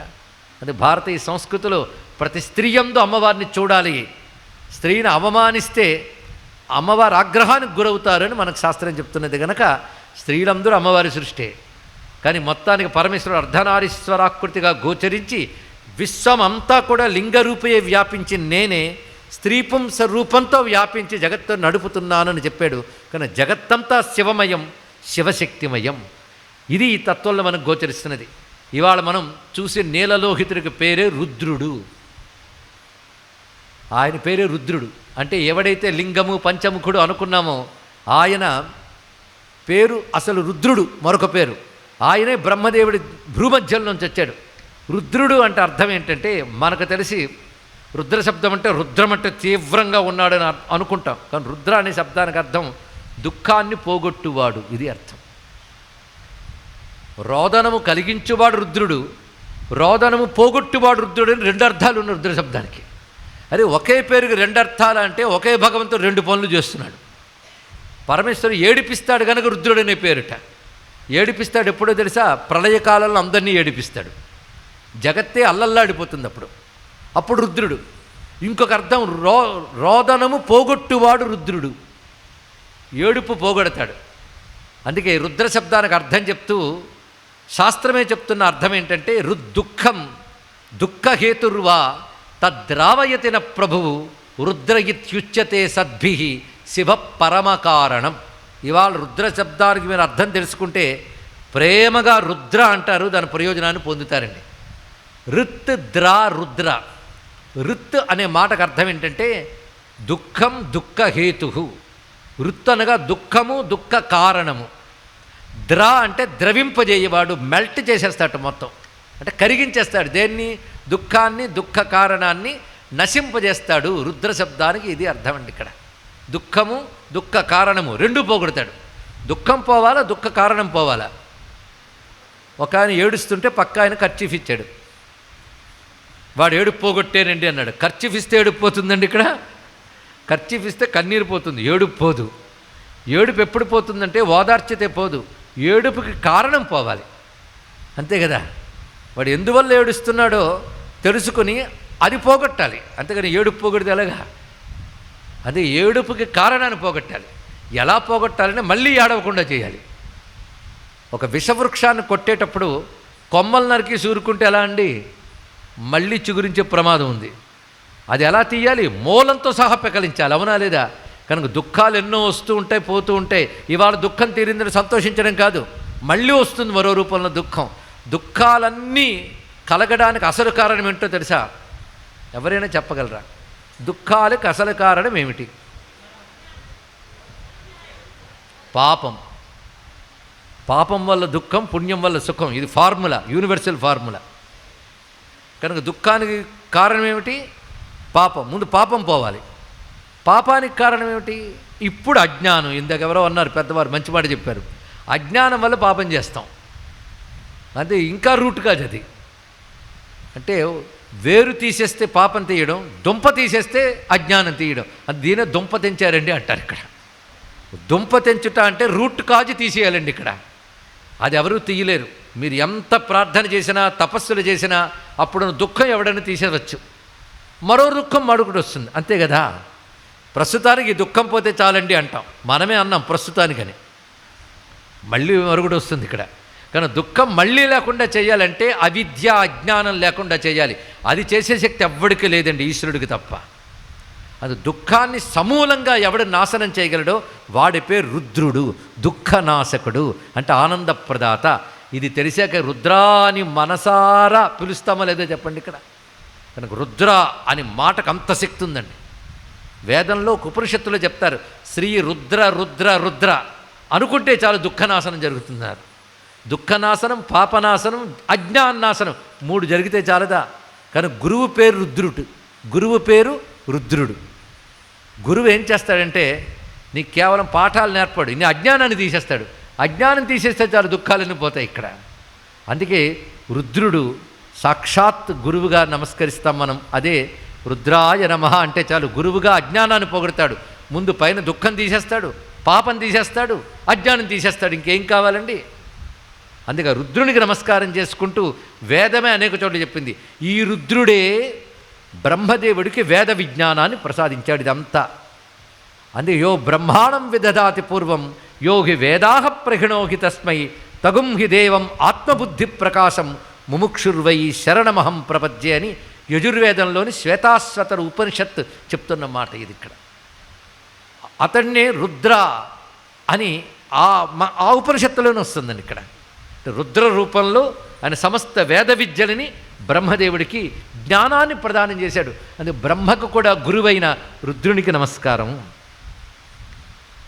ఈ మొత్తం రుద్ర వృత్తాంతం ఇంత ఉన్నది.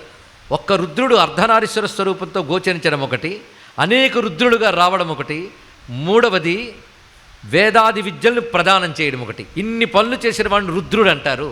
అలాంటి రుద్రస్వరూపానికి నమస్కారం చేస్తూ అప్పుడు బ్రహ్మదేవుడితో ఒక మాట అంటాడు రుద్రుడు. నేను అనేక రుద్ర రూపాలు ధరించాను కదా, ఆ రుద్ర రూపాలతో నేను ప్రపంచంలో నిండిపోయి ఉంటాను సుమా, అన్ని చోట్ల. ఆ నిండిపోయి ప్రతి దాంట్లోంచి 2 రూపాలతో కనబడతాను నేను. ఒకటి ఘోరం, ఇంకోటి అఘోరం. ప్రతి దాంట్లోనూ యో రుద్రో అగ్నౌ అప్సు య ఓషధీషు యో రుద్రో విశ్వా భువన వివేశ తస్మై రుద్రాయ నమో అస్తు. ఇది వేదమంత్రం. యో రుద్ర అగ్నౌ అప్సు. ఏ రుద్రుడు అగ్నియందున్నాడో, ఏ రుద్రుడు జలమునందున్నాడో, ఏ రుద్రుడు వాయువునందున్నాడో, ఇలా ఎంతని చెప్తామండి. ఏ రుద్రుడు అంతటా ఉన్నాడో ఆ రుద్రునికి నమస్కారము అన్నారు ఇక్కడ. అంటే రుద్రుడు ఎక్కడున్నాడు? అన్నిట్లో ఉన్నాడు. మీలో, నాలో, అందరిలో ఉన్నాడు. పంచభూతాల్లో ఉన్నాడు రుద్రుడు. ఎలా ఉన్నాడో మీకు చూపిస్తాను. పంచభూతాలు రుద్రుడు ఉన్నాడు. సూర్యుడు, చంద్రుడు ఎందరయ్యారు ఇప్పుడు? 5 + 2 ఎన్ని అయ్యాయి? 7 అయింది కదా. 7 గుర్తుపెట్టుకోండి. ముందు పంచభూతాలు, సూర్యుడు, చంద్రుడు మనకు పరిచయం ఉన్నవివే. ఇంకేమైనా ఉన్నాయా? ఆలోచించి చెప్తారా? ఇవి తప్ప మరొకట్లేదు ప్రపంచంలో అని చెప్తున్నాను నేను. పంచభూతాలు, సూర్యుడు, చంద్రుడు, మరొకట్లేదండి ఇక్కడ. మీలో ఉన్నవి పంచభూతాలే, మీ చుట్టూ ఉన్నవి పంచభూతాలే. కానీ ఈ పంచభూతాల్లో ఈశ్వరుడు ఉంటేనే వాడికి చైతన్యం. ఆ ఈశ్వరుడు 2 రూపాలతో ఉన్నాడు. ఒకటి ఘోరం, ఇంకొకటి అఘోరం. అవునా లేదో మీరే కొంచెం ఆలోచించి చెప్పండి. ఉదాహరణ అగ్ని తీసుకుందాం. అగ్ని ఘోరమా అఘోరమా? ఇందాకే ఘోరం అంటే తీవ్రము, అఘోరం అంటే శాంతం అని చెప్పాం. అగ్ని ఘోరమా అఘోరమా? ఘోరం కదా. మరి దీపం వెలిగిస్తే కావాలి. పొయ్యిలో మంట, పొయ్యిలో మంట ఉంటే అఘోరం, కొంపకి మంట అంటితే ఘోరం, అంతే కదా. కనుక అగ్ని, మన శరీరంలో అగ్ని ఉన్నాడే లేదా?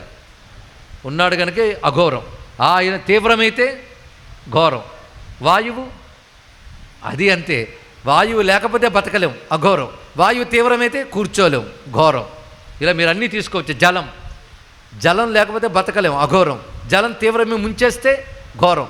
కనుక మనం వద్దన్న ఘోరం అఘోరం 2 ఉంటాయి. రేపటి నుంచి వర్షాలు పడతాయంటే అప్పుడే భయం. కానీ వర్షం లేకపోతే ఉండలేం. అప్పుడు వర్షం ఘోరమా అఘోరమా? అది నీ అనుభవం బట్టి ఘోరం అఘోరం 2 చెప్తావు. కానీ శివుడు ఘోర రూపంతో శిక్షిస్తాడు, అఘోర రూపంతో రక్షిస్తాడు. ఎప్పుడైనా ప్రభువు అయిన వాడు పని అది. ఒక పాలకుడు ఉన్నాడు అనుకోండి, గవర్నమెంట్ ఉంటే ఏం చేస్తుందంటే, గవర్నమెంట్ పని తన దేశంలో న్యాయంగా ఉండే వాళ్ళకి అన్నీ సమకూర్చడం, అన్యాయం చేసేవాడిని శిక్షించడం. ఇదే ప్రభుత్వం పని కదా. జగత్ ప్రభుత్వానికి ప్రభు ఈశ్వరుడు కనుక ఆయన ఒక్కడే ఘోర అఘోర రూపంలో ఉండగలడండి. ఇంకెవడూ లేడు ఇక్కడ. ఆయన పనే శిక్షించడం, ఆయన పనే రక్షించడం, ఆయన పనే. అంతేగాని మా శివుడు కరుణామయుడు, కేవలము రక్షించును కాదు. మా శివుడు కరుణామయుడు, రక్షించును. ఈశ్వరుడు కనుక శిక్షించును, 2 చేయును. తెలుసుకోండి ఇక్కడ. శిక్షించి రక్షించేవాడే ఈశ్వరుడు. అది తెలుసుకుంటే ఎక్కడో ఉండి పరలోకము నుంచి చేయుడు, అందరిలో ఉండి అందులోనే చేస్తాడు. నీలోనే ఉంటాడు. నీ పంచభూతాల్లోనే ఘోరాఘోర రూపాలు తిరుగుతాడు. కానీ ప్రపంచమంతా ఘోరాఘోర రూపాలతో ఉన్నాడు. ఎవడు? రుద్రుడు. అది ఘోరం గొప్పదా అఘోరం గొప్పదా? మళ్ళీ చెప్పండి. 2 ఉండాలి. వేసవికాలం సూర్యుడు ఘోరమే, కానీ అలా ఉంటే కానీ తర్వాత ఘోరం రాదు. అలా ఉంటే కానీ వర్షాలు రావు తర్వాత. కానీ ఘోరమైన అఘోరమైన మా శివుడే అనుకుంటే చాలండి. మొత్తానికి జీవితంలో ఎప్పుడూ దృష్టిలో పెట్టుకోవలసిన, గుర్తుంచుకొని ఫిలాసఫీ ఇదే. ఘోరం అఘోరం శివం. శివం అంటే నిన్న గొంతు చించుకున్నట్టు అర్థం చెప్పారు, గుర్తుందా? శివం శాంతం శుభం సుఖం, ఇవన్నీ కూడా శివం. ఘోరం అఘోరం ఇప్పుడు చెప్పుకున్నాం. సృష్టిలో ఘోరం అఘోరం కనబడుతున్నాయి, కానీ ఘోరం అఘోరంలో శివుడున్నాడని ఎరుకం అనుకుంటే అన్ని శివమే కలుగుతాయి. ఇది ఎప్పుడు గుర్తుపెట్టుకుంటే చాలు. అందుకే ఇది తెలుసుకోవడం కోసమే రుద్రాభిషేకమని ఇవన్నీ చేస్తూ ఘోర రూపంతో అఘోర రూపంతో ఉన్న శివ నీకు నమస్కారం అన్నామంటే. అంతగా నువ్వు ఘోరం తీసేయి, అఘోరంగా ఉండని చెప్పకూడదు. నువ్వు ఘోరంగా అఘోరంగా ఉన్న శివుడివే అని తెలుసుకుంటే మాత్రం తప్పకుండా అనుగ్రహం వర్షిస్తుందండి, సందేహం లేదు ఇక్కడ. ఇవాళ మనం భయపడిపోవచ్చు, కానీ భయపెడుతున్నది శివుడే, అభయం ఇచ్చేది శివుడే అని తెలుసుకుంటే 2 శివమే చేస్తాయి. శివం అంటే శాంతము శుభాన్ని కలిగిస్తాయి. ఇక్కడ ఇది నేర్చుకోగలిగితే ప్రపంచంలో ప్రతి చోట స్వామి ఘోరాఘోర రూపాలతో ఉన్నాడని తెలుసుకుని నమస్కరిస్తూ ఉంటే, అన్ని చోట్ల శివుడే ఉన్నాడనే జ్ఞానం మనకుంటే అన్ని చోట్ల నుంచి శివుడు రక్షిస్తాడు. నేను తెలుగులోనే చెప్పాను, మరొక్కసారి చెప్తాను. ఇవి సూత్రంలా గుర్తుపెట్టుకోవాలి. అన్ని చోట్ల శివుడే ఉన్నాడని జ్ఞానం ఉంటే అన్ని చోట్ల నుంచి శివుడు రక్షిస్తాడు, అందులో సందేహం లేదు. కనుక మనకు ఉండవలసిన ఇప్పుడు లక్షణం ఏంటి? ఘోరాఘోరములు 2 శివుడే అని రోజు అనుకోవాలి. నువ్వు రోజు అనుకోవాలి. రోజు అనుకోవడమే పూజ, మరొకటి కాదు. ఘోరంలో అఘోరంలో శివుడే ఉన్నాడు, శివుడే ఉన్నాడు, శివుడే ఉన్నాడంటే శివుడే ఏమనుకుంటాడు తెలుసా? నా అడ్రస్ వీడికి తెలిసిపోయింది, జాగ్రత్తగా ఉండాలనుకుంటాడు. అన్నిట్లో నేనే ఉన్నాను పట్టిసాడు కనుక వీడికి అన్నిట్లోంచి నేను రక్షించక తప్పదు అనుకుంటాడు తెలుసా మీకు. అలా అనుకున్నాడు కనుక ప్రహ్లాదుణ్ణి నిప్పులో తోసేసినా లేచొచ్చేసాడు, నీటిలో పడేసినా తేలి వచ్చేసాడు. ఎందుకంటే అన్ని చోట్ల భగవంతుడు ఉన్నాడు అనుకున్నాడు. ఏమంటే మీరు శివకథ చెప్తూ విష్ణువులోకి వెళ్ళిపోయారు అనుకోవద్దు, రెండూ ఒకటే. ఇది చెప్తున్నది తత్వం, ఇప్పుడు చెప్తున్నది జ్ఞానం. కనుక ఎప్పుడు ఇది గుర్తుపెట్టుకోవాలి, ఘోరాఘోర జ్ఞానం. ఘోరం, అఘోరం, శివం, ఈ మూడు కలిపి రుద్ర, అతడే రుద్రుడు అని మనం నమస్కారం చేసుకుంటున్నాం. అందుకే ఇలా చూస్తే ప్రపంచంలో ఆయన తప్ప మరొకడు లేడు, అంతా ఆయనే, మరి రెండో వస్తువు లేదు. అందుకే ఏకో రుద్ర నద్వితీయాయ తస్థే అని ఉపనిషత్తు చెప్తోంది. ఏకో రుద్ర, ఒకడే రుద్రుడు.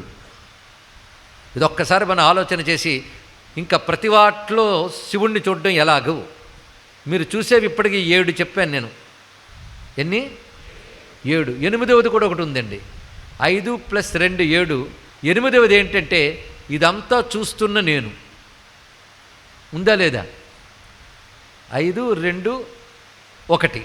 ఒకటేవాడు జీవుడు, క్షత్రజ్ఞుడు అంటారు వాడిని. ఇదం శరీరం కౌంతేయ క్షత్రమిచ్చ విధీయతే ఏతద్యో వేత్తి తం ప్రాహు క్షేత్రజ్ఞ. అంటే జీవుడు వాడు. ఇదంతా నేను నేను అనుకునేవాడెవడో వాడు జీవుడు. వాడెవడు? 8వ వాడు. ఈ 8 శివుడే. ఎందుకంటే 8 మనకు ఘోర అఘోర రూపంలో బాధిస్తున్నాయి. అవునా లేదా? మనం 8 మనలో ఉన్నాయా లేవా? నీరుందా శరీరంలో? నిప్పుందా? ఉందా లేదా చెప్పండి. ఇవన్నీ ఉన్నాయి కదా, మరి ఎక్కడున్నా 7? సూర్యుడు చంద్రుడు మనలో ఉన్నారు. చూపులో సూర్యుడు ఉంటాడు, మనస్సులో చంద్రుడు ఉంటాడు.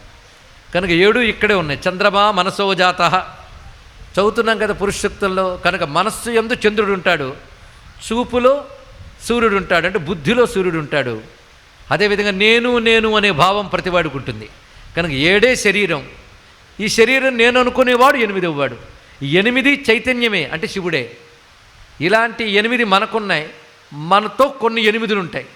అంటే మన బంధువులు, మన మిత్రులు, సంసారం, ఇవన్నీ అవేగా. అవి కూడా ఘోరంగా ఉండకూడదని కోరుకోవాలి. ఉంటే ఏం చేస్తామండి? ఒక ఆయన పెళ్లి చేసుకుంటూ శుభకార్యం చేసుకుంటున్నానండి అన్నాడు. శుభలేఖ అందుకున్నవాడు చెప్పాడు, ప్రస్తుతం శుభమే అనుకోనైనా అన్నాడు. అప్పుడు తర్వాత తెలుస్తుంది, ఇప్పుడు అఘోరంగా కనబడుతుంది, తర్వాత ఘోరం కూడా ఉంటుంది. అలాగని ఘోరమా? అప్పుడప్పుడు అఘోరం కూడా ఉంటుంది. సృష్టిలో నీ మనుషుల వల్ల కూడా నువ్వు ఘోరాఘోరాలు పొందుతుంటావు. అవునా లేదా అండి? ఒకసారి నిద్ర పట్టదు కొందరి వల్ల, ఒక్కసారి హాయిగా ఉంటుంది మనుషుల వల్లే. అంటే నీ చుట్టూ కూడా ఘోరాఘోరాలు ఉన్నాయి లేవా? ఆ మాటకొస్తే నీలో కూడా ఘోరాఘోరాలు ఉన్నాయి. ఎన్నిసార్లు నిన్ను నువ్వు తిట్టుకోలేదు, నీ వల్ల నువ్వు బాధపడలేదు. అవునా లేదా? అబ్బాయి తలనొప్పండి అంటావు, తలనొప్పి ఉందని తలక్కర్లేదనం, నొప్పక్కర్లేదంటావు. కానీ వస్తుంది నొప్పి. తల ఉంటే నొప్పి వస్తుంది. తలనొప్పికి కారణం ఏంటంటే తలైనాయన అన్నాడు ఒక ఆయన. అలా అంటే అలాగా? కనుక ఇక్కడ ఘోరాఘోరం ఉన్నాయి లేదా? ఇది బాగా ఆలోచించండి. ఆలోచించే పద్ధతి నేర్పుతున్నాను ఇక్కడ. కానీ సృష్టి అంతా ఘోరాఘోరం, నీలో నాలో నా చుట్టూ. మనం కోరుకునేది ఏంటంటే ఈ ఘోరం కానీ అఘోరం కానీ మనకు అనుకూలంగా మారిపోతే చాలు, అంటే శివంగా మారితే చాలు. ఇంకా నా పట్ల ఏవి ఘోరంగా ఉండకుండా అఘోర అపాపకాశిని తయా నస్తనువా శంతమయ గిరిశంతాభిచాకసీహి. నా చుట్టూ కూడాను ఈ ఘోరం పోయి అఘోరమైన శాంతమైన రూపంతో కనబడవయ్యా. ఘోరమున్నా నాకు అది అఘోరం అయిపోవాలి అని రోజు అనుకుంటే ఇవన్నీ శాంతమైపోతాయి కదా. అదే మా పెద్దవాళ్ళు ఏం చెప్పారంటే, ఘోరము అఘోరముగా ఉన్న శివుడు నాకు అఘోరంగా శివంగా ఉండాలని రోజు అనుకోవాలట. మొత్తం ఎన్ని రుద్రులు వచ్చారు? ఇప్పుడు 8 మంది. ఈ 8 అన్ని చోట్ల ఉన్నారు కనుక 8 నాకు అనుకూలంగా అయిపోవాలి. రోజు పూజించండి. ఎలా పూజించాలి అంటే పూజా విధానం చెప్పారు. ఒక్కొక్కటి. భూమి యందున్న రుద్రుడి పేరు, అంటే శివుడి పేరు శర్వ. భూమి యందున్న శివుడి పేరు ఏంటి? శర్వ. భూమి తర్వాత జలం. జలమునందున్న శివుడి పేరు భవ. అగ్నియందున్న శివుడు రుద్ర. వాయువునందున్న శివుడి పేరు ఉగ్ర. తర్వాత 4 భూతాలు అయ్యండి. ఇంకోటి ఏంటి చెప్పండి? ఆకాశం. ఆకాశమునందు శివుడి పేరు భీమ. 5 అయిపోయాయి. తర్వాత ఎవరు చెప్పాం? సూర్యుడు. ఆయన యందున్న శివుడి పేరు ఈశాన. చంద్రుడిలో మళ్ళీ శివశక్తి ఉంది, దాని పేరు మహాదేవ. తర్వాత క్షేత్రజ్ఞుడు, వీడికి యజమాని అని పేరు, అతడి పేరు పశుపతి. జీవుల్లో పశుపతి కొండి నడుపుతుంటాడు అందరినీ ఇక్కడ. కానీ 8 పేర్లు, నామాలు. వీళ్ళందరూ దేవ అంటే ప్రకాశిస్తున్నాడు 8 రూపాలతో. కానీ ప్రతిదానికి దేవశబ్దం కలిపి 8 పూజిస్తే ఒక పద్ధతి ఉంది. ముందు జలాన్ని పట్టుకుంటూ భవాయ దేవాయ నమః, శర్వాయ దేవాయ నమః, ఈశానాయ దేవాయ నమః, పశుపతయే దేవాయ నమః, రుద్రాయ దేవాయ నమః, ఉగ్రాయ దేవాయ నమః, భీమాయ దేవాయ నమః, మహతే దేవాయ నమః. ఇలా మీరు 8 పేర్లు వచ్చాయి. ఇది ఒక్కడు చేసుకుంటూ చాలు ప్రతివారు. కనుక మొత్తం శివసాక్షాత్కారం ప్రవచనం అయ్యేటప్పటికల్లా మీకు శివపూజ తెలిస్తే చాలండి. ఇక్కడ శివపూజ ఏం కష్టం కాదు. 8 నామాలు అనుకోండి. ఆ 8 రూపాలతో నాలో ఉన్నావు, ప్రపంచంలో ఉన్నావు అనుకుంటే 8 నీకు అనుకూలంగా మార్చేస్తాడు ఆయన ఇక్కడ. అందుకే నీకు ప్రతికూలంగా ఉన్నవి అనుకూలంగా మారిపోతాయి ఎప్పుడు అంటే శివుణ్ణి ఆరాధిస్తే. ఎందుకు అన్నిట్లో ఆయన ఉన్నాడు కనుక నువ్వు ఆయన్ని పట్టేసేవి ఎప్పుడు అన్ని నీకు అనుకూలంగా మార్చేస్తాడు. పంచభూతాలు నీకు అనుకూలంగా చేయగలడు, సూర్యచంద్రుడు నీకు అనుకూలంగా చేయగలడు, నిన్ను నీకు అనుకూలంగా చేయగలడు, నీ చుట్టూ ఉన్న జీవులను కూడా నీకు అనుకూలంగా చేయగలడు. అది శివుడు ఒక్కడు మనవాడైపోతే విశ్వమంతా మనదైపోతుంది. ఇది తెలుసుకోండి ఇక్కడ. అలా చేసుకునే పద్ధతి శివుడు 8 పేర్లు ఇవే భవ దేవ ఇత్యాది, భవ శర్వ ఈశాన ఉగ్ర ఇత్యాది పేర్లతో చెప్పుకున్నాం. దీనికి మరొక మంత్రం కూడా ఉంది. ఉత్సాహం ఉన్న వాళ్ళ కోసం, ఆసక్తి ఉన్న వాళ్ళ కోసం చెప్తున్నాం. శర్వాయ క్షితిమూర్తయే నమః, భవాయ జలమూర్తయే నమః, రుద్రాయ అగ్నిమూర్తయే నమః, ఉగ్రాయ వాయుమూర్తయే నమః, భీమాయ ఆకాశమూర్తయే నమః, ఈశానాయ సూర్యమూర్తయే నమః, మహాదేవాయ చంద్రమూర్తయే నమః, పశుపతయే యజమానమూర్తయే నమః. 8 నామాలు అనుకుంటే మనలో 8 బయట 8 బాగుంటాయి. ఇప్పుడు ఒకటి తేలిపోయింది. మీరు జాగ్రత్తగా విన్నారు కదా, జాగ్రత్తగానే విన్నారు కదా. 8 శివుడని తేలిపోతే మరి నేనెవరు చెప్పండి. ఇప్పుడు మీరు 8 శివుడు అయిపోతే మరి నేనెవరండి? పంచభూతాలు శివుడేట, చూపు శివుడేట, మనస్సు శివుడేట, నేను అనుకున్నవాడు శివుడేట, మరి నేనెవరిని? శివోహం అంతే. శివుడే నేను. ఆ జ్ఞానం అప్పుడు వస్తుంది. ఇవన్నీ శివుడు అనుకోనంత వరకు అహంకారం. ఇవన్నీ శివుడని తెలిస్తే అహం బ్రహ్మాస్మి అయిపోతుంది. తెలుసుకోండి ఇక్కడ. ఇంతే మొత్తం. కనుక మొత్తం జ్ఞానమంతా కూడా 8 మూర్తుల్లో ఉందయ్యా. ఈ 8 మూర్తులకి అష్టమూర్తి శివుడు అంటారు. శివుడికి అష్టమూర్తి. అష్టమూర్తి రజాజైత్రి లోకయాత్రా విధాయిని. ఏమంటే మీరు శివుడి గురించి చెప్తూ అమ్మవారిని తెచ్చేస్తున్నారు ఏంటండి అని అనరు కదా. ఎందుకంటే ఆవిడ పేర్లు ఈయన పేర్లు ఒక్కటే అని ఇందాక చెప్పుకున్నాం. అష్టమూర్తి అంటే పంచభూతములు, సూర్యుడు చంద్రుడు యజమాన రూపములతో ఉన్నటువంటి వాడే.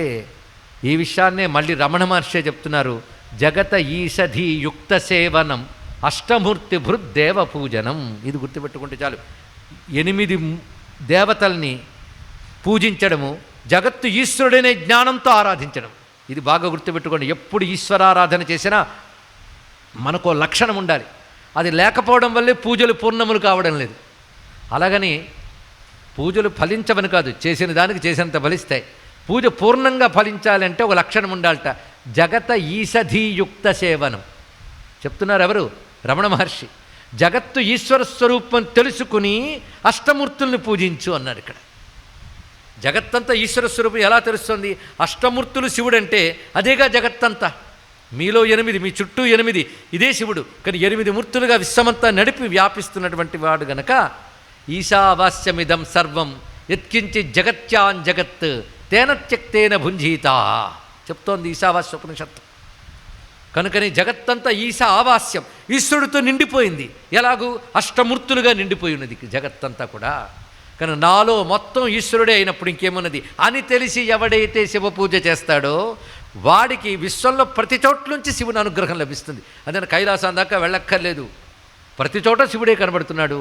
అందుకే లోకం లింగాత్మకం జ్ఞాత్వా యోర్చయేత్ శివలింగకం. లోకమే లింగాత్మకమని తెలిసి ఎవడి శివలింగ పూజ చేస్తాడో వాడికి అన్నీ సులభమైపోతాయని శాస్త్రం చెప్తుంది. ఇలా ఎప్పుడైనా పూజ చేశామా? ఇంట్లో శివలింగం పూజ నీరు పోస్తున్నాం, మంచిదే కాదని కాదు. ఒక్కసారి భావించండి. ప్రవచనం ఎందుకంటే చేసేది ఎలా చెయ్యాలో తెలుసుకోవడం కోసం ప్రవచనం ఇక్కడ. ఇంకా రేపు మనం శివపూజ చేసిన, శివుణ్ణి దర్శించిన అంతటా లీనమైన వాడిని పూజిస్తున్నాం. లీనమైన వాడిని ఏమంటారు? నిన్ననే చెప్పాం. లీనమైన వాడిని ఏమంటారు? ఇంతమంది అయినా ఎంతమంది ఉన్నారు ఇంతే అనడమా? లీనమైన వాడే లింగము. అన్నిట్లో అష్టమూర్తులుగా లీనమయ్యాడు కనుక లింగం అంటే అష్టమూర్తి స్వరూపంగానే చూస్తున్నాం. కనుక ఇది భావన చేయండి. అష్టమూర్తుల్ని భావన చేస్తే చాలు, ధన్యులమైపోయాం. అందుకే అష్టమూర్తి రూపాలకు పూజ. ఇలా శివారాధన చేయవలసిన పద్ధతి. కనుక శివుడు అగ్నిరూపముగా, జలరూపముగా, వాయురూపముగా, ఆకాశరూపముగా, భూరూపముగా, ఇన్ని రూపములుగా, రుద్రులుగా అన్నిట్లో వ్యాపించిపోయాడు అని చెప్తూ అష్టమూర్తి శివారాధన జరుగుతున్నది. ఇప్పుడు సాక్షాత్కారాలు ఎన్నొచ్చాయి ఇవాళ. అర్ధనారీశ్వర స్వరూపంతో పాటు అనేక మంది రుద్రుల ఆవిర్భావం జరిగింది. అదేవిధంగా అష్టమూర్తుల స్వరూపతత్వాన్ని కూడా అవగతం చేసుకున్నాం. ఇలా శివారాధన చేసిన వాడికి శివుడు అన్నీ ఇస్తాడయ్యా అని చెప్పాడు ఇక్కడ. అయితే అన్నీ కూడా ఎవరి కర్మలకు తగ్గట్టు ఇస్తాడు, అంతేగాని అన్నీ ఇస్తాడంటే ఇదివరకు కర్మలు మైనస్ చేసాడు. తెలుసుకోండి, ఎంత పాపులమైనా 6 రోజులు పాపాలు చేసి 7వ రోజు ఏడిచినంత మాత్రాన ఏ దేవుడు తీసేస్తే ఆ దేవుడు కాదు. తెలుసుకోండి ఇక్కడ. నువ్వు మళ్ళీ ఆయన ప్రార్థించి ఇకపై పాపం చెయ్యని నిశ్చయించుకుంటే క్షమిస్తాడైనా. కనుకనే మనం పరమాత్మను ఆరాధన చేస్తూ ఉంటే క్రమంగా ఆయన అనుగ్రహించి క్షమించి పాపాన్ని దుఃఖాన్ని కూడా పోగొట్టగలడు అని చెప్పుకున్నాం. కనుక రుద్ర అనే నామానికి వాళ్ళు అర్థం తెలుసుకున్నారు కదా. ఆ రుద్రనామంతో అష్టమూర్తులుగా శివుని ఆరాధన చేస్తూ, ఈ అష్టమూర్తులుగా శివుడే అంటే శుభస్వరూపుడు అనే భావన మనం తెలుసుకోవాలి ఇక్కడ. ఇదే బ్రహ్మదేవుడు ఈ జ్ఞానంతోనే శివారాధన చేశాడు. దేవతలందరూ ఆ జ్ఞానంతోనే శివారాధనలు చేశారు. పైగా ఇవాళ మనం కర్మఫలం అనుభవిస్తున్నామంటే ఒకప్పుడు మనం చేసిన కర్మలే. అంతేగాని దేవుడా నాకెందుకు ఇన్ని కష్టాలు ఇచ్చావని అడిగే హక్కు మనకు లేదు. ఒకప్పుడు చేసే కర్మలకి ఫలం ఇస్తాడు ఈశ్వరుడు, అంతే, మరొకటి కాదు. అయితే నువ్వు ఆరాధన చేసిన గట్టిగా పట్టుకుంటే దయ కలుగుతుంది. దయ కలిగితే ఆయన తొలగించి అనుగ్రహించగలడు కూడా. అదే నీ కర్మ ఎంత అఘోరించి అనడు, అనుగ్రహిస్తే తొలగిస్తాడు కూడా. ఇక్కడ ఏదో శిక్ష వేసిన ప్రెసిడెంటే ఒక్కొక్కప్పుడు రద్దు చేయొచ్చు కదండి ఇక్కడ. ఎందుకంటే వాడు గుడ్ కాండక్ట్ అంతా బాగున్నది, శిక్షాకాలంలో బాగా ఉన్నాడు కనుక శిక్ష రద్దు చేస్తానంటాడే లేదా సరిగ్గా ప్రవర్తిస్తే. అలాగే పాపఫలంగా దుఃఖాలు అనుభవించవలసి వచ్చినా మనం ఈ జీవితంలో ధర్మబద్ధంగా జీవిస్తూ ఈశ్వరుణ్ణి ఆరాధన చేస్తే ఆయన తప్పకుండా క్షమించి అనుగ్రహిస్తాడు, అందులో సందేహం లేదు. ఒకవేళ దుఃఖాలు అనుభవించవలసి వచ్చినా బాధ తెలియకుండా చేస్తాడండి. ఎనస్థెషియా ఇచ్చి ఆపరేషన్ చేసినట్టు, అవునా లేదా? ఎలాగూ సర్జరీ చేయక తప్పదు కానీ ఎనస్థెషియా ఇస్తాడు. అదేవిధంగా సామాన్యులకి దుఃఖాలు వస్తాయి కానీ భగవంతుడిని ఆరాధించిన వాళ్ళకు తట్టుకునే శక్తిని ఇస్తాడు. ఆ దుఃఖ దశ దాటిపోయాక జ్ఞానం ఇస్తాడు, జ్ఞానంతో మోక్షం ఇస్తాడు. మొత్తానికి ఒకటి తెలిసింది ఏంటంటే ఈశ్వరుని నమ్మినవాడు ఎన్నడూ చెడిపోడు, తెలుసుకోండి ఇక్కడ. అలా శివారాధన చేస్తే తప్పకుండా అనుగ్రహిస్తాడయ్యా. అందుకు ఒకప్పుడు చేసిన ఏదో కర్మఫలం అనుభవించక తప్పదు. ఈశ్వరుణ్ణి ఆరాధించిన ప్రయోజనం లేదు అంటే దాన్ని పాపం అంటారు, ఆ మాటని తప్పు అంటారు అన్నాడు శంకర భగవత్పాదులు వారు ఇక్కడ. ఈశ్వరారాధన చేసి పూర్వ ప్రారంధాల నుంచి కూడా బయటపడ్డ వాళ్ళు ఉన్నారు. అందుకని చేసే కర్మఫలం ఎలాగో అనుభవించాలి కనుక అనుభవిస్తామండి, ఏం చేస్తాం, నేను ఇప్పుడు ఏం చెయ్యనండి అనకూడదు. ఏమీ చెయ్యకపోవడం కూడా పాపమే. నేనే పాపము చెయ్యలేదండి అంటారు. పాపం చెయ్యకపోవడం మంచిదే కానీ పుణ్యం చెయ్యకపోవడం పాపం, తెలుసుకోండి ఇక్కడ. ఏ పాపం చేయలేదంటే సరిపోదు, పుణ్యం చెయ్యకపోతే పాపం వస్తుంది. కనుక మనం పాపం చేయకూడదు, పుణ్యం చేయాలి. పుణ్యం అంటే మంచి పని, మంచి పనులు చేయాలి. దుఃఖం కలిగిన ప్రతిసారి ఎప్పటి పాపమో అనుకుంటూ భగవంతుడిని ఆశ్రయిస్తే ఆ దుఃఖ తీవ్రత క్రమంగా తీసేస్తాడు. ఇదొక్కటి తెలుసుకుంటే చాలండి. ఆరాధించే పద్ధతి ఏమిటి? అష్టమూర్తులు శివుడే అని నిరంతరం ఆరాధన చేయండి. ఈ ఒక్క మాట తెలుసుకుంటే చాలు, సనాతన ధర్మ సందేశం అంతా ఇందులో కూడా ఉంది. కనుక మనం రోజు చేసే ఈశ్వరారాధన ఏమిటి అంటే నీలో నీ చుట్టూ ఆ పరమేశ్వరుని కృపే అనేక రూపాలతో ఉందని తెలుసుకోవడానికే ఈశ్వర పూజ చేయాలి. ఇక్కడ ఆ అనుభూతి ఉంటే చాలు, ఈశ్వరుడు తప్పకుండా అనుగ్రహిస్తున్నాడు. అతడు ఏం చేస్తాడంటే ఇదివరకు కర్మను కూడా తీసేయగలడు ఆయన తలంచుకుంటే. ఇదివరకు కర్మ ప్రకారం శిక్షకు రావచ్చు ఏదో ఒకటి, కానీ ఈశ్వరుడు అడ్డుకున్నాడే ఆవిడేం చేయలేడండి ఇక్కడ. అలాగే ఒకప్పుడు ఒక మహర్షి ఉండేవాడు. ఆ మహర్షి సంతానం లేదు ఆయనకి. దానితో ఆయన సత్సంతానం కలగాలని చాలా కాలం తపస్సును ఆచరించాడు. మహర్షులకు తెలిసిన విద్య అదే, తపస్సు. ఆ తపస్సు చేశాడు ఆయన భార్యా సమేతుడే. తపస్సు చేయగా పరమేశ్వరుడు ప్రత్యక్షమయ్యాడు. ఏం కావాలనైనా అన్నాడు.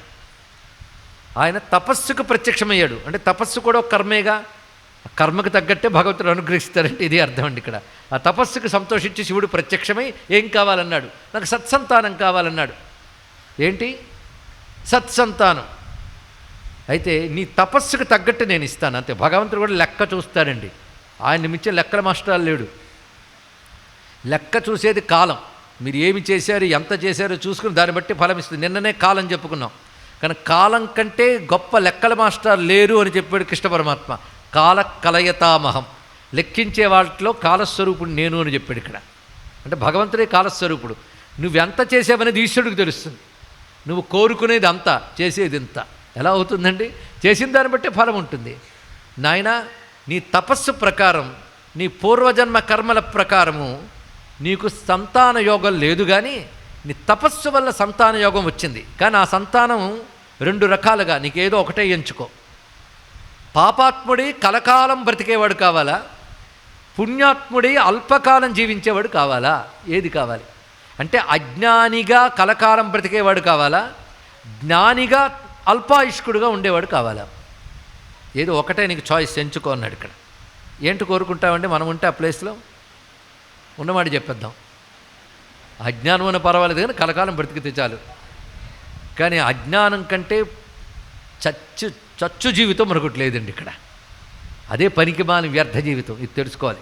ఒక కథలో అనేక సందేశాలు ఉంటాయి, జాగ్రత్తగా వినాలి. శివుడు మహిమే కాదు, జీవితాన్ని అర్థం చేసుకోవాలి. ఇక్కడ మహర్షిని ప్రశ్నిస్తున్నాడు స్వామి. అజ్ఞాని అయి దీర్ఘాయుష్మంతుడు కావాలా, జ్ఞాని అయి అల్పాయుష్మంతుడు కావాలా అని అడిగితే ఆయన అన్న ప్రశ్న, అల్పాయుష్కుడైనా పర్వాలేదు, జ్ఞాని అయితే చాలన్నాడు. ఇది తెలుసుకోండి ఇక్కడ. ఈ కథలో గొప్ప సందేశం ఏంటంటే, అజ్ఞానంతో కలకాలం బ్రతికి లాభం లేదు, జ్ఞానంతో బ్రతకాలి. స్వామి వివేకానంద ఎంతకాలం బ్రతికాడు చెప్పగలరు ఎవరైనా ఇక్కడ? 39 ఏళ్ళు. మీరు తప్పు చెప్పారండి. ఇప్పటికీ బ్రతుకున్నాడు స్వామి వివేకానంద. అది గుర్తు, అవునా లేదా? ఇది జీవితం. ఎంతమంది 100 ఏళ్ళు బతికిపోయారు, పేర్లు కూడా గుర్తులు చెప్పగలరా? వాడి వల్ల లోకానికి ప్రయోజనము లేదు. మన శంకర భగవత్పాల్ వారు ఎంతకాలం ఉన్నారు? 32 ఏళ్ళు కాదు, ఇప్పటికీ ఉన్నారు. కనుక జ్ఞానిగా కొద్ది కాలం బ్రతికినా మరి వాడికి జన్మే లేదు. అజ్ఞానిగా కలకాలం బ్రతికినా ఇంకా తర్వాత కోట్ల జన్మలు ఉంటాయి. దౌర్భాగ్యం. ఏం లాభం అండి ఇక్కడ? కనుక నేను వచ్చిన పని చక్కగా పూర్తి చేసుకుని జ్ఞానంతో పరమాత్మలో ఐక్యమైతే అంతకంటే కావాల్సిందే ఉందండి. కానీ ఎక్కువ కాలం బతికేయాలి అనుకోవడం కంటే అవివేకం మరొకటి లేదు. జ్ఞానం ఉండాలి. అందుకే ఈయన కోరుకున్నది ఏమిటి? జ్ఞాని అయితే చాలు, అల్పాయుష్కుడైనా పర్వాలేదన్నాడు ఇక్కడ. తథాస్తు, నీకు 16 ఏళ్ల ఆయువు కలిగిన పుత్రుడు పుడతాడని వెళ్ళిపోయాడు పరమేశ్వరుడు. కలిగాడు సంతానం. శివ అనుగ్రహంతో సంతానం కలిగింది, భగవద్ అనుగ్రహంతో కలిగింది కనుక ఈయన పరమేశ్వర వరప్రసాదం అని భావన చేశాడు ఆయన. అయితే ఆ పిల్లవాడి విషయంలో జాగ్రత్త పడ్డాడు. ఇది చూడండి, ఈ కథ జాగ్రత్తగా తెలుసుకుంటే ప్రారబ్ధం నీకేదో ఒకటి ఇస్తుంది, కానీ నువ్వు సాధనతో దాన్ని కూడా మార్చుకోవచ్చు. ఇది ఈ కథలో చెప్తున్నాడు. కొందరు ప్రారబ్ధం అనుభవించక తప్పదండి అంటారు. ఆ మాట తప్పండి అంటుంది శాస్త్రం ఇక్కడ. ప్రారబ్ధాన్ని కూడా మార్చుకోవచ్చు నీ తపస్సుతో. అందుకే అల్పాయుష్కుడైనటువంటి సత్యవంతుని సావిత్రీదేవి తన తపస్సుతో దీర్ఘాయుష్మం చేసుకుంది. ఇప్పుడు ఈ కథలో కూడా ఆ విధంగా ఈ పిల్లవాడు పుట్టి కొంచెం ఎదిగిన తర్వాత ఆయన మహర్షి కదా, సకాలంలో ఉపనయనం చేసి నిత్య అనుష్ఠానం చేసుకోమని చెప్పి వేద విద్య నేర్పుతున్నాడు. అనుష్ఠానము వేద విద్య ఈ రెండు చాలా ముఖ్యం. ఆ రెండు జాగ్రత్తగా చేసుకోమని చెప్పాడు. ఇంకో పని చేశాడు, ఇంటికి ఎవరైనా పెద్దవారు వస్తే నమస్కారం చేయమని చెప్పేవాడు.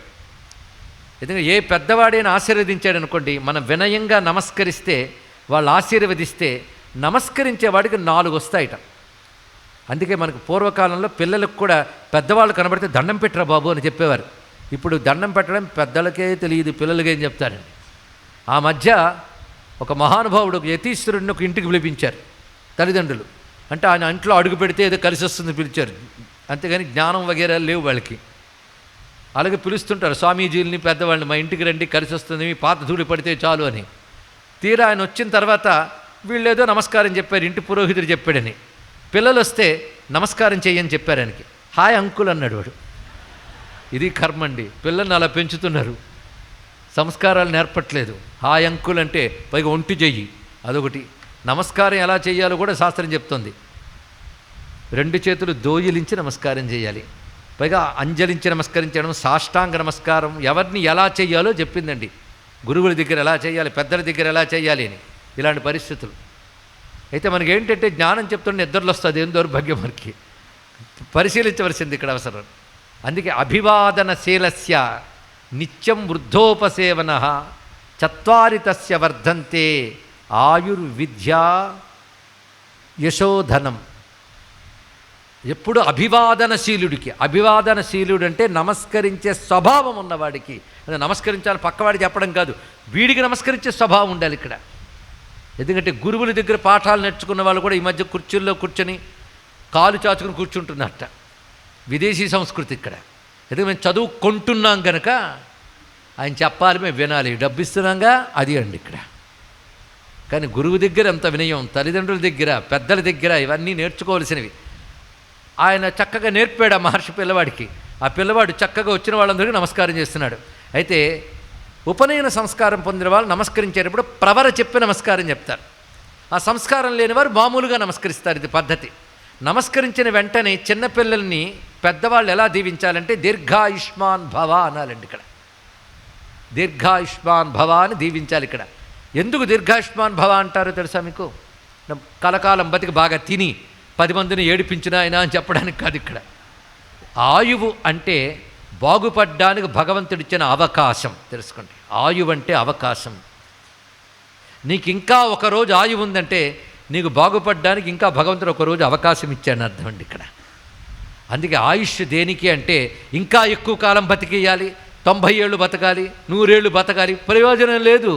బతుకు పరమార్థం సాధించడం కోసం బ్రతకాలి. ఇప్పటి వరకు సాధించలేకపోయాం, ఇంకా సాధించాలి, అందుకు ఆయువు ఉండాలి. ఆయువు ఉన్నది సాధన కోసం, గుర్తుపెట్టుకోండి ఇక్కడ. ధనం కోసం, భోగం కోసం, తర్వాత చావడం కోసం కాదు ఆయుష్ అంటే. తెలుసుకోండి ఇక్కడ. ఆయువు అనేది సాధన కోసం, పరమార్థాన్ని సాధించడానికై ఆయుష్ ఇచ్చాడు భగవంతుడు. అందుకు పెద్దలు దీర్ఘాయుష్మాన్ భవ ఎందుకంటారంటే శరీరం ఆరోగ్యంగా ఉండి ధనము ఇత్యాదు లోటు లేకుండా ఉంటే నువ్వు సాధన చేసుకుంటావు. అందుకు సాధన కోసం ఇవన్నీ. అందుకని ధనం పరమార్థం కాదు, ధనం సాధన కోసం ఉపయోగించుకోవాలి, ఆయుష్ సాధన కోసం ఉపయోగించుకోవాలి. అందుకు దీర్ఘాయుష్మాన్ భవ అంటారు పెద్దవాళ్ళు. ఈయన ఏం చేశారంటే వచ్చేవాళ్ళు పెద్దవాళ్ళు వస్తారు, పైగా మహర్షి ఇంటికి వచ్చేవాళ్ళు మహర్షులు వస్తారు. అవునా కదా అండి? సినిమా వాళ్ళ ఇంటికి సినిమా వాళ్ళు వస్తారు, పొలిటీషియన్స్ ఇంటికి పొలిటీషియన్స్ వస్తారు ఎక్కువ. అలాగే మహర్షుల ఇంటికి ఎవరు వెళ్తారు? మహర్షులే వెళ్తారు. మహర్షులందరూ తపస్సులు కనుక ఏ ఒక్కడైనా దీర్ఘాయుష్మాన్ భవ అంటే ఆ తపశ్శక్తి చేత జీవితం మారిపోవచ్చు. మన ప్రారంధం మనకున్న మహాత్ముల ఆశీర్వచనం మార్చవచ్చు. వాళ్ళ తపశ్శక్తి అలా ఉంటుందండి ఇక్కడ. అందుకే ఈయన ఆశపడ్డాడు తండ్రి, గొప్ప తెలివైనవాడు. శివుడు 16 ఏళ్ళు అంటే ఓకే అనేసాడు, కానీ పిల్లవాడిని జాగ్రత్తగా పెంచుతున్నాడు. ఎందుకంటే తప్పు చేయకుండా పవిత్రంగా జీవిస్తే ఆయుష్ పెరిగే అవకాశం ఉంది, గుర్తుపెట్టుకోండి. ఎందుకంటే శంకర భగవత్పాలు వారు 8 ఏళ్ళప్పుడు మహర్షులు ఆయన దగ్గర వస్తారు. వచ్చి ఇతనికి ఆయుష్ 8 ఏళ్లే, కానీ 8 ఏళ్ళు ఆయన జీవించిన విధానం వల్ల మరొక 8 ఏళ్ళు ఆయనకు వచ్చేయన్నారు ఇక్కడ. అక్కడ ఒక మాట అంటాడు విద్యారణ్య స్వామి వారు, సుధియార్జిత అని అన్నాడు ఇక్కడ. అంటే మనం మంచి బుద్ధితో ప్రవర్తిస్తే ఆయుష్ పెరిగే అవకాశం ఉంది. చూడండి ఇక్కడ. అది ప్రారంధం మనకు దుఃఖం రాసి ఉన్న మన సాధన దాన్ని తొలగించగలదు. ఇది ఎప్పుడు ధైర్యంగా ఉండాలి ఈ విషయం ఇక్కడ. అందుకే ఒక మాట చెప్తుంది శాస్త్రం, దారిద్ర్యము, మరణము, భయము, ఈ 3 ఎంతవరకు ఉంటాయో తెలుసా? అద్భుతంగా చెప్తోంది శివపురాణం. దారిద్ర్యము, మరణము, భయము ఎంతవరకు ఉంటాయంటే శివపూజ ప్రారంభించే వరకు ఉంటాయి ఇక్కడ. అర్థమైందా? తెలుగులోనే చెప్పాను మనను. దారిద్ర్యం, మరణం, భయం ఎంతవరకు? శివపూజ ప్రారంభించే వరకే దారిద్ర్య మరణ భయాలు ఉంటాయి. శివపూజ ప్రారంభించాక శివానుగ్రహం వల్ల అవన్నీ తొలగిపోతాయి. అది చెప్పాడు. శివుడు ఎలా తొలగిస్తాడు? ఏ ప్రారబ్ధం వల్ల ఇవి వచ్చాయో ఆ ప్రారబ్ధాన్ని రెక్టిఫై చేస్తాడు ఆయన ఇక్కడ. అందుకే ఈయనకి బాగా అలవాటు చేసిందని చిన్నపిల్లవాడికి భగవత్ పూజ అలవాటు చేశాడు, మంత్రజపం అలవాటు చేశాడు, శుద్ధిగా సకాలంలో నిద్రలేవడం, మంచి అలవాట్లు ఇవన్నీ చేశాడు. అంటే నీ ప్రారబ్ధంలో అకాల మృత్యు ఉన్న నీ ప్రవర్తన సక్రమంగా ఉంటే దాన్ని కూడా దాటవచ్చు. ఈ ఒక్క కథ ద్వారా ఎన్నో తెలుసుకోవాలండి. ఒక కథ ద్వారా ఋషులు ఎన్నో చెప్పదలుచుకున్నారు. ఒకవేళ ఎవరైనా ఇక్కడ శ్రద్ధగా విని ఉంటే ఈ కథలో ఎన్ని సందేశాలు చెప్పామో పాయింట్ వేసి రాసి చూపించగలిగితే వాళ్ళకి శివుడే గొప్ప డిగ్రీ ఇస్తాడు. నేనే చెప్పను. ఎన్ని పాయింట్లు ఉన్నాయో చూడండి. ముఖ్యంగా నాకు యువత కనబడుతున్నారు చాలామంది, వాళ్ళ కోసం చెప్తున్నాను ఈ మాట ఇక్కడ. ఒక్కొక్క దానిలో ఎన్ని సందేశమో. కనుక నువ్వు చక్కగా ప్రవర్తిస్తే ప్రారబ్ధాన్ని కూడా ఏమనక్కర్లేదు. ఎందుకంటే ప్రారబ్ధం నీకేమిటో తెలియదు. తెలియనప్పుడు నీకు తెలిసింది ఈ జీవితమే కనుక నువ్వు జాగ్రత్తగా ఉండు, నీ ప్రయత్నం చక్కగా చెయ్యి ఇక్కడ. అందుకే పిల్లవాడికి మంచి ప్రవర్తన నేర్పాడు తల్లి తండ్రి. ఎందుకంటే తండ్రికి మనసులో తెలిసి 16 ఏళ్ళకి పోతాడని బయటకు చెప్పలేదు, లోపల దాచుకున్నాడు, భయపడుతున్నాడు. ఏదో జ్ఞానప్రధానమైన పిల్లవాడు కావాలన్నాడే కానీ అల్పాయుష్కుడే అని బాధ లోపల ఉందండి తండ్రికి. కానీ ఏం చేస్తాడు, కానీ అలవాట్లు జాగ్రత్తగా నేర్పుతున్నాడు. ఇంటికి ఎవరు వచ్చినా నమస్కారం చేయంటున్నాడు, ఈయన బుద్ధిగా వెళ్ళి నమస్కారం చేస్తున్నాడు. అదేమిటో కానీ వచ్చిన ప్రతి మహర్షి జ్ఞానవాన్ భవ, శివానుగ్రహ సిద్ధిరస్తు అంటున్నారే తప్ప ఒక్కడు దీర్ఘాయుష్మాన్ భవ అనట్లేదు. అంటే వీడికి యోగం ఉంటే వాళ్ళ నోట పలుకుతుంది, ఒక్కొక్కసారి వీడికి యోగం ఉంటే కానీ వాళ్ళ నోట అంట రాదు, ఒక్కొక్కప్పుడు వాళ్ళ నోట అంటే వీడికి యోగం వస్తుంది, రెండూ ఉండొచ్చు. కానీ ఒక్కడు అనట్లేదండి దీర్ఘాయుష్మాన్ భవ అని. కానీ దీర్ఘాయుష్మాన్ భవ అనండి అని అనకూడదు. ఎలా ఆశీర్వదించాలో వీళ్ళే చెప్తారండి. ఒకసారి డాక్టర్ దగ్గరికి వెళ్ళి ఆయనే ప్రిస్క్రిప్షన్ రాసేసేట, డాక్టర్ దగ్గర కూర్చొని రోగి, మన ప్రిస్క్రిప్షన్ మనం రాసుకోకూడదు, డాక్టర్ రాయాలి. కానీ ఆశీర్వచనం పెద్దలు ఇవ్వాలి కానీ మనం ఇచ్చుకోకూడదు ఇక్కడ. అందుకే ఇలా ఆశీర్వదించండి అని గురువులకు మనం చెప్పకూడదు, వాళ్ళు ఎలా ఆశీర్వదిస్తే అదే ఆశీర్వచనం, మన కర్మను బట్టి ఉంటాయి అక్కడ. కానీ ఒక్కడ అనలేదండి దీర్ఘాయుష్మాన్ భవ అని. కాలమా గడిచిపోతుంది, బెంగ పెరుగుతుంది, ఒక్కొక్క రోజు పెరుగుతుంటే తండ్రికి బెంగ పెరుగుతుంది. పిల్లవాడి జ్ఞానం చూసి ఋషులందరూ మురిసిపోతున్నారు, ఇంత జ్ఞానాన్ని ఎక్కడ చూడలేదు, సర్వశాస్త్రములు తెలిసినవాడు, అద్భుతమైన ప్రవర్తన కలవాడు. ఎందుకంటే జ్ఞానము సుగుణము రెండూ ఉండాలండి. కొందరికి గొప్ప పాండిత్యాలు ఉంటాయి, సుగుణాలు ఉండవు, దౌర్భాగ్యం అది. ఇక్కడ రెండూ ఉన్నాయి. ఎంత గొప్పవాడో అని అందరూ మెచ్చుకుంటున్నారు. చిన్న పిల్లవాడప్పుడే అందరూ మెచ్చుకుంటుంటే తల్లిదండ్రులకి ఎంత ఆనందము. కానీ ఆ తండ్రికి ఆనందంతో పాటు దుఃఖం, ఇంత మంచి పిల్లవాడు తక్కువ కాలమే బతుకుతాడు కదా అని దుఃఖం. ఆ దుఃఖం వర్ణనాతీతం అండి. ఇలా బాధపడుతున్న సమయంలో ఒకసారి ఏం పుణ్యమో కానీ సప్తర్షులు వచ్చారు అక్కడికి. సప్తర్షులు తెలుసు కదండి, వశిష్ఠుడు, జమదగ్ని, అత్రి ఇత్యాదులందరూ కూడా, భరద్వాజుడు, వీళ్ళందరూ అక్కడికి వచ్చారు, గౌతముడు. ఈ సప్తర్షులతో పాటు నారదుడు కూడా వచ్చాడు ఆ సమయంలో. ఇలా 8 మంది మహర్షులు రాగానే దండం పెట్టించాడు పిల్లవాడికి. చిత్రం ఏంటంటే సప్తర్షులు కూడా దీర్ఘాయుష్మాన్ భవ అన్నారు. అది వినగానే ఒక్కసారి ఋషి కొళ్ళు పులకించిపోయింది, మా పిల్లాడిని దీవించారని. ఇక్కడ మామూలు వరకు అది సప్తర్షులు. నారదుడు మాత్రం నవ్వాడు. ఆయన నవ్వాడంటే డౌట్ వచ్చింది వాళ్ళకి. ఇక్కడ ఏంటయ్యా మేము దీవిస్తా నవ్వుతావు అంటే, మీరు తపస్సుల మాట వ్యర్థమైపోతుంది కదా అని నాకు నవ్వొచ్చింది అన్నాడు. ఇక్కడ తపస్సుల మాట వ్యర్థమవడం ఏంటి, వాళ్ళందరూ వశ్యవాక్కులు, సిద్ధవాక్కులు.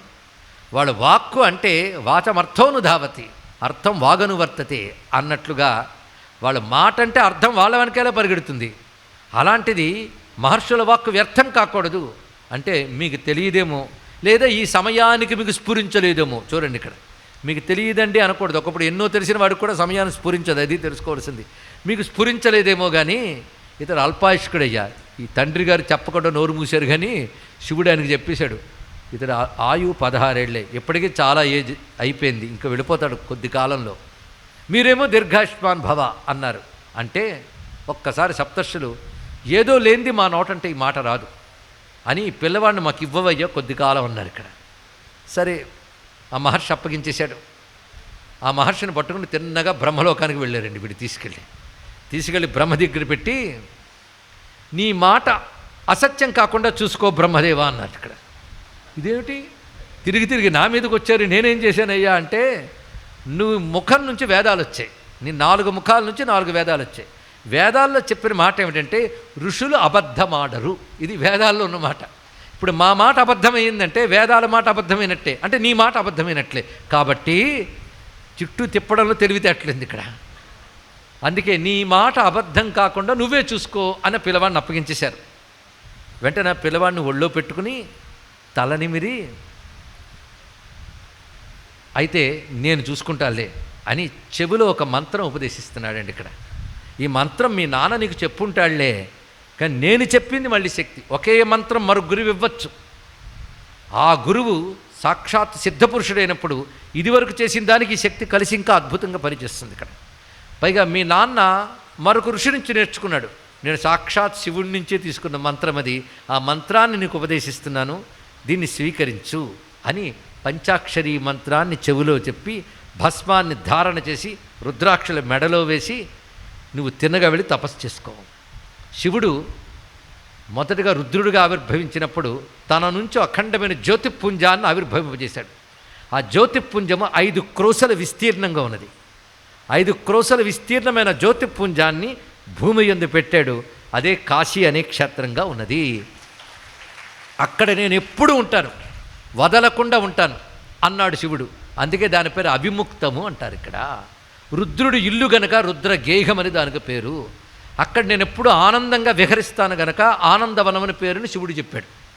అలాంటి ఆనందవనము, అవిముక్తము, కాశీ, రుద్రగేహం అనే క్షేత్రంలో నువ్వు వెళ్ళి అక్కడ సాధన చేయి. ఎందుకంటే సాధన అనేది తీవ్రంగా ఫలించాలి, శీఘ్రంగా ఫలించాలి.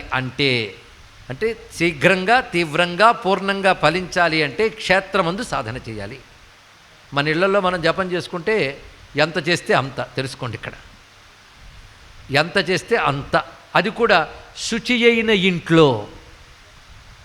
శుచి అయిన ఇల్లు అంటే అంటు, ఎంగిలి, ముట్టు, మైల ఇవి పాటించే సదాచార గృహంలో మాత్రమే దేవతారాధన ఫలిస్తుంది. ఆ ఆచారం లేని ఇంట్లో దేవతలు రారు, స్వీకరించరు. తీసుకోండి, దేవతలు, పితృదేవతలు ఉండాలంటే సదాచారం ఉండాలి. కనుక సదాచారం ఉన్న ఇంట్లో చేసింది చేసినంత ఫలిస్తుంది. గోశాలలో చేస్తే చేసిన దానికంటే 10 రెట్లు ఫలితం ఎక్కువ. అదే ఒక పుణ్యనదీ తీర్థంలో పవిత్రమైన వృక్షాల వద్ద ఒక మారేడు చెట్టు, మర్రి చెట్టు, తులసి మొదలైన వాటి చోట చేస్తే కొన్ని 100 రెట్లు ఫలితం ఎక్కువ. గురు సన్నిధిలో చేస్తే చెప్పలేనంత ఫలితం వస్తుంది. అలాగే శివుని యొక్క సహజ క్షేత్రమైన వారణాసిలో చేస్తే అత్యద్భుతమైన ఫలం సిద్ధిస్తుంది. కాబట్టి అక్కడికి వెళ్ళి చెయ్యు. ఎందుకంటే నీకు ఇంకా నెమ్మదిగా చేస్తాను అనేంత ఆయువు లేదు. తొందరగా సిద్ధించాలంటే క్షేత్రానికి వెళ్ళు. అందుకే ఎప్పుడైనా సరే సాధకుడు తన జీవిత కాలంలో వృత్తి జీవితం కోసం, బ్రతకడం కోసం ఎంత బ్రతికినా కొంతకాలమైన క్షేత్రయాత్రలు చేయాలి. దేనికోసం? సాధన కోసం. అంతేగాని అక్కడ మంచి హోటల్ చూసుకుని ఇక్కడి నుంచే ఆన్లైన్లో బుక్ చేసుకుని ముప్పూట్ల టిఫిను ఫుడ్డు ఎక్కడ దొరుకుతుందో అది చూసుకుని క్షేత్రానికి వెళ్ళడం కాదు. క్షేత్రం విహారయాత్ర కాదు, సాధన యాత్ర. తెలుసుకోండి, ఇక్కడ సాధన కోసం వెళ్ళాలి. ఇక్కడ అక్కడ చేసిన దానికి శక్తి ఎక్కువ. అందుకే భగవంతుడే కావాలనుకునేవాడు క్షేత్ర జీవనాన్ని ప్రధానంగా కోరుకుంటాడు. ఇక్కడ ఈ పిల్లవాడికి నిజానికి ఏం కోరిక లేదండి. నాన్న దండం పెట్టమన్నాడు, పెట్టాడు. వాళ్ళు తీసుకొచ్చి బ్రహ్మకు అప్పచెప్పారు, బ్రహ్మ చెప్పాడు. గురువు బ్రహ్మ ఇప్పుడు. కానీ గురువు చెప్పినట్టు చేయాలంతే, మరొకటి లేదు ఇక్కడ. ఎందుకంటే ఇప్పుడు ఎందుకు చేయమన్నాడో అది మా నాన్నకి ఇష్టం. కానీ మా నాన్న ఇష్టం కోసం నేను బ్రహ్మదేవుడు ఏం చెప్తే అది చేస్తాను. దాన్ని బట్టి పితృభక్తి, మాతృభక్తి, గురుభక్తి అన్నీ చూపించాడు. ఇక్కడ వెళ్ళి సాధన చేసుకుంటాను అన్నాడు. తిన్నగా వెళ్ళి కాశీక్షేత్రంలో తపస్సు చేసుకుంటూ, తపస్సు అనేక రకాలు. కొంతసేపు పూజ, కొంతసేపు ధ్యానం, కొంతసేపు జపం, కొంతసేపు స్తోత్రం, రకరకాలుగా ఇవన్నీ కలిపి శివ పూజ. ఇన్ని రకాలుగా శివారాధన చేసుకుంటున్నాడు. ఒక శివలింగ ప్రతిష్ఠ చేసుకున్నాడు. గంగా తీరంలో నిరంతరం శివారాధన చేసుకుంటూ ఉన్నాడు. ఇలా అయ్యేటప్పటికల్లా 16 ఏళ్ళు ఆయువు అయిపోయిందండి. ఈయనకేం టెన్షన్ లేదు. దగ్గర క్యాలెండర్ పెట్టుకుని 16 రోజులు అయిపోతుంది, ఇప్పుడు 10 రోజులు అయిపోయింది, టిక్కులు పెట్టుకోవట్లేదు. మన పని మనం చేసుకోవడమే, గమనించనక్కర్లేదండి. ఇక్కడ గమనించేది కాలం. ఆ కాలం బట్టి ఈశ్వరుడి చేత నియమింపబడ్డ ఒక కాలదేవత ఉన్నాడు. అతడు నియమింపబడ్డాడు. అతడు ఈ లోకాన్ని యమిస్తాడంటే రెగ్యులేట్ చేస్తాడు. ఆయన పేరే యముడు, కాలస్వరూప దేవత. ఆయన తప్పకుండా లోకాన్ని గమనిస్తుంటాడు. ఆయువు మూడిన ప్రతివాడి దగ్గరికి యముని కింకరులు వస్తారు. యముడు రాడు, తెలుసుకోండి. ఇక్కడ ఒక ఆవిడ అంది ఇలా చెప్తే, నేను నమ్మనండి అని. వాళ్ళు వచ్చినప్పుడు తిరిగి చెప్పడానికి నువ్వు ఉండవమ్మా అని చెప్పాను. ఇక్కడ వాళ్ళు ఆ టైంలో వస్తారు. వాళ్ళు ఉన్నారని చెప్పడానికి కాదు, తీసుకుపోవడానికి వస్తారు. ఇక్కడ వాళ్ళు వచ్చారని చెప్పడానికి వీడు వెనక్కి రాడు, వచ్చి తీరతారు. వాళ్ళు 2 3 మొత్తానికి వస్తారు. వాళ్ళని కింకరులు అంటారు. ఇక్కడ వాళ్ళ పని ఏమిటంటే అరెస్ట్ వారెంట్ పట్టుకొచ్చినట్లుగా టైం వచ్చింది వీడి తీసుకుపో అని యముడు చెప్తే వస్తారు. ఆ కింకరులు వస్తున్నారు. ఇప్పుడు ఎవరిని? ఈ పిల్లవాడిని తీసుకెళ్ళిపోదామని. ఆ పిల్లవాడి తండ్రి పేరు మృకండు మహర్షి. మృకండు పుత్రుడు కనుక ఈయన పేరు మార్కండేయ మహర్షి అండి. ఈయన పేరు. ఈ పిల్లవాడు అప్పుడే గంగలో స్నానం చేసి శివపూజ, శివమంత్రం అనుకుంటూ వస్తున్నాడు. భస్మధారణ చేసుకున్నాడు, రుద్రాక్షలు దాల్చి ఉన్నాడు. అలా వస్తున్నట్ట కింకరులు చూసి ఒక్కసారి భయపడిపోయారు. దగ్గరికి వెళదాం అనుకున్నారు కానీ ఆయన నుంచి అగ్నిజ్వాలలు వస్తున్నాయి. అవి వస్తున్నట్టు ఆ పిల్లవాడికి తెలియదు, వాళ్ళకు కనబడ్డాయి. వెంటనే వాడు భయపడి వెళ్ళిపోయారు తిన్నగా. యముడి వద్దకు వెళ్ళి ఆయన దగ్గరికి వెళ్ళలేకపోతున్నా ఉన్నారు. ఇది కథ మీకు అర్థం కావాలంటే ఒక ప్రక్రియ మీకు అందరూ చేస్తూ ఉంటారు, అక్కడ అర్థం తెలిస్తే ఇది అర్థమైపోతుందండి. రుద్రాభిషేకం చేసే ముందు మహన్యాసం అని ఒక ప్రక్రియ చేస్తారు. మహన్యాసం అంటే ఏమిటో కాదు, మనలో శరీరభావం బదులు శివభావం పెట్టుకోవడమే మహన్యాసం. అందుకే ప్రతి అణువణువున శివమంత్రాన్ని న్యాసం చేసుకుని ఆరాధన చేస్తారు. అప్పుడు శరీరమంతా శివమయమైపోతుంది, మంత్రమయమైపోతుంది. ఎందుకంటే మంత్రం మనం చేస్తుంటే మనకు తెలియకుండా మన ప్రాణంలో మంత్రం తిరుగుతుంది శబ్ద రూపంలో. ఆ ప్రకంపనల్లో శరీరంలో ఒక తేజస్సు వస్తుందండి. ఆ తేజస్సు మనల్ని ఎక్కడి నుంచి రక్షిస్తూ ఉంది అంటే అక్కడ మంత్రంలో చెప్తాడు, సర్వభూతేషు అపరాజితో భవతి తతో భూత ప్రేత పిశాచ బ్రహ్మరాక్షస యక్ష యమదూత సర్పస్వాపద శాకిని ఢాకిని ఇలాంటి జ్వరాహ ఉపద్రవాహ సర్వే జ్వలం తం పశ్యంతు మాం రక్షంతు. ఇది మంత్రం చెప్తారు ఇక్కడ. ఎప్పుడైనా చేసేదానికి అర్థం తెలుసుకుంటే చాలండి, అనుభూతి అప్పుడు వస్తుంది. అర్థం తెలియకుండా చేస్తున్నాం కానీ అనుభూతి రావట్లేదు. ఇక్కడ అనుభూతిలో చూస్తే నా నుంచి ఈ సాంభవ తేజస్సు ఒకటి వస్తుంది. అంటే ఎవడి సాధన చేస్తున్నా వాడి నుంచి ఆ దైవీ తేజస్సు ఒకటి వస్తుంది. ఆ దైవీ తేజస్సు సూక్ష్మ ప్రపంచంలో కనబడుతుంది. మన చుట్టూ మన కంటికి కనబడిన సూక్ష్మ ప్రపంచం ఉంటుంది. అందులో దివ్యశక్తులు ఉంటాయి, దుష్టశక్తులు ఉంటాయి. మన కంటికి కనబడం, మన కంటికి మనలాంటి వారే కనబడుదురు. కనబడిని చాలా శక్తులు ఉంటాయి, వాడి ప్రభావం కూడా ఉంటాయండి. అందుకే దురాచారాలతో బ్రతికే వాళ్ళ మీద దుష్టశక్తుల ప్రభావం ఉంటుంది, సదాచారంతో బ్రతికే వాళ్ళ మీద దివ్యశక్తుల ప్రభావం ఉంటుంది. అందుకే మన వాళ్ళు సదాచారము పవిత్రత ఇవన్నీ నేర్పారు, అలా ఉంటే మంచిది అని. ఇక్కడ అలాంటిది నిరంతర శివారాధన చేసడం వల్ల, పైగా శివనామం పలకడం వల్ల అతడు మహా తేజస్సు వచ్చింది.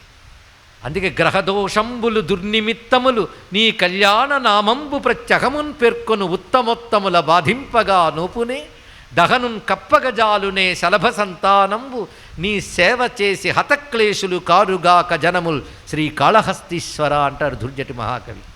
దీని అర్థం ఏంటంటే గ్రహదోషాలు అలాగే ఏవో దౌర్భాగ్యాలు అని ఏడవడం కాదయ్యా, నిత్యం ఎవడి శివారాధన చేస్తాడో వాడి గ్రహదోషాలు ఏమీ చెయ్యలేవు, దుర్నిమిత్తాలు ఏమీ చెయ్యలేవు. కర్మ కొద్దీ అవి చెయ్యడానికి వచ్చినా ఏమవుతాయి అంటే అగ్ని వైపు వెళ్ళిన మిడతలు ఎలా దగ్ధమైపోతాయో శివారాధకుడిని బాధించడానికి వచ్చినటువంటి గ్రహములు కూడా ఆ విధంగా భస్మవుతాయి తప్ప వాడిని బాధించలేవు అని దుర్జటి మహాకవి చెప్పారండి ఇక్కడ. అంతే కదా, అలాంటి వాడి మీద ప్రతికూలాలు ప్రయోగించిన అనుకూలంగా మార్చేస్తాట శివుడు.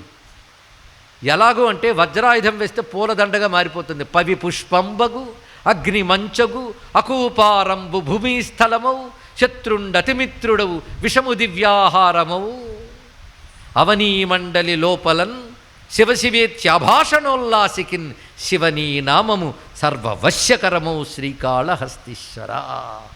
ఇందాక పంచభూతాల్లో శివుడే ఉన్నాడు అని చెప్పినప్పుడు ఆ శివశివ అంటే పంచభూతాల నుంచి శివుడే రక్షిస్తాడు. ప్రతికూలతలన్నీ అనుకూలతలైపోతాయి. ఇది అనుకూలమైన ప్రతికూలమైన ప్రకృతిలోంచి వస్తుంది కదా. అనుకూలం అఘోరం, ప్రతికూలం ఘోరం, రెండు శివుడే గనక వెంటనే మార్చేయగలడు ఆయన ఇక్కడ. అందుకే వజ్రాయుధాన్ని కూడా పూలదండ చేయగలడు, అగ్నిలో పడిస్తే మంచుగా మార్చగలడు, సముద్రాన్ని భూమిగా మార్చగలడు, విషాన్ని ఇస్తే అమృతంగా మార్చగలడు. విషము దివ్యాహారము ఎన్నగా అవనీ మండలి లోపలన్. అది శివనామానికి శివారాధనకున్న మహిమండి. అది ఆ కింకరులు యక్ష యమదూతా సర్పస్వాపదా చదువుతున్నాం కదా, సర్వే జ్వలంతం పశ్యంతు. బాధించడానికి వచ్చిన యమదూతాదులు కూడా భయపడతారు. అందుకే శివుడివాడి దగ్గరికి యముడి వాళ్ళు రారు. ఇది గుర్తుపెట్టుకుంటే చాలు. ఇక్కడ ఒక మాట చెప్తారు పద్మపురాణంలో, భస్మ రుద్రాక్ష ధారణ చేస్తూ శివానామం పలుకుతూ ఉంటే వాడి మరణాంతంలో యమదూతలు రారు. ఎందుకంటే వీడు మా క్యాండిడేట్ కాడు అనుకుని వెళ్ళిపోతారట. వెళ్ళుకుని తెలుసుకున్నా ఏది ఏ సాధన లేకుండా భస్మ రుద్రాక్షలు పెట్టుకున్నా.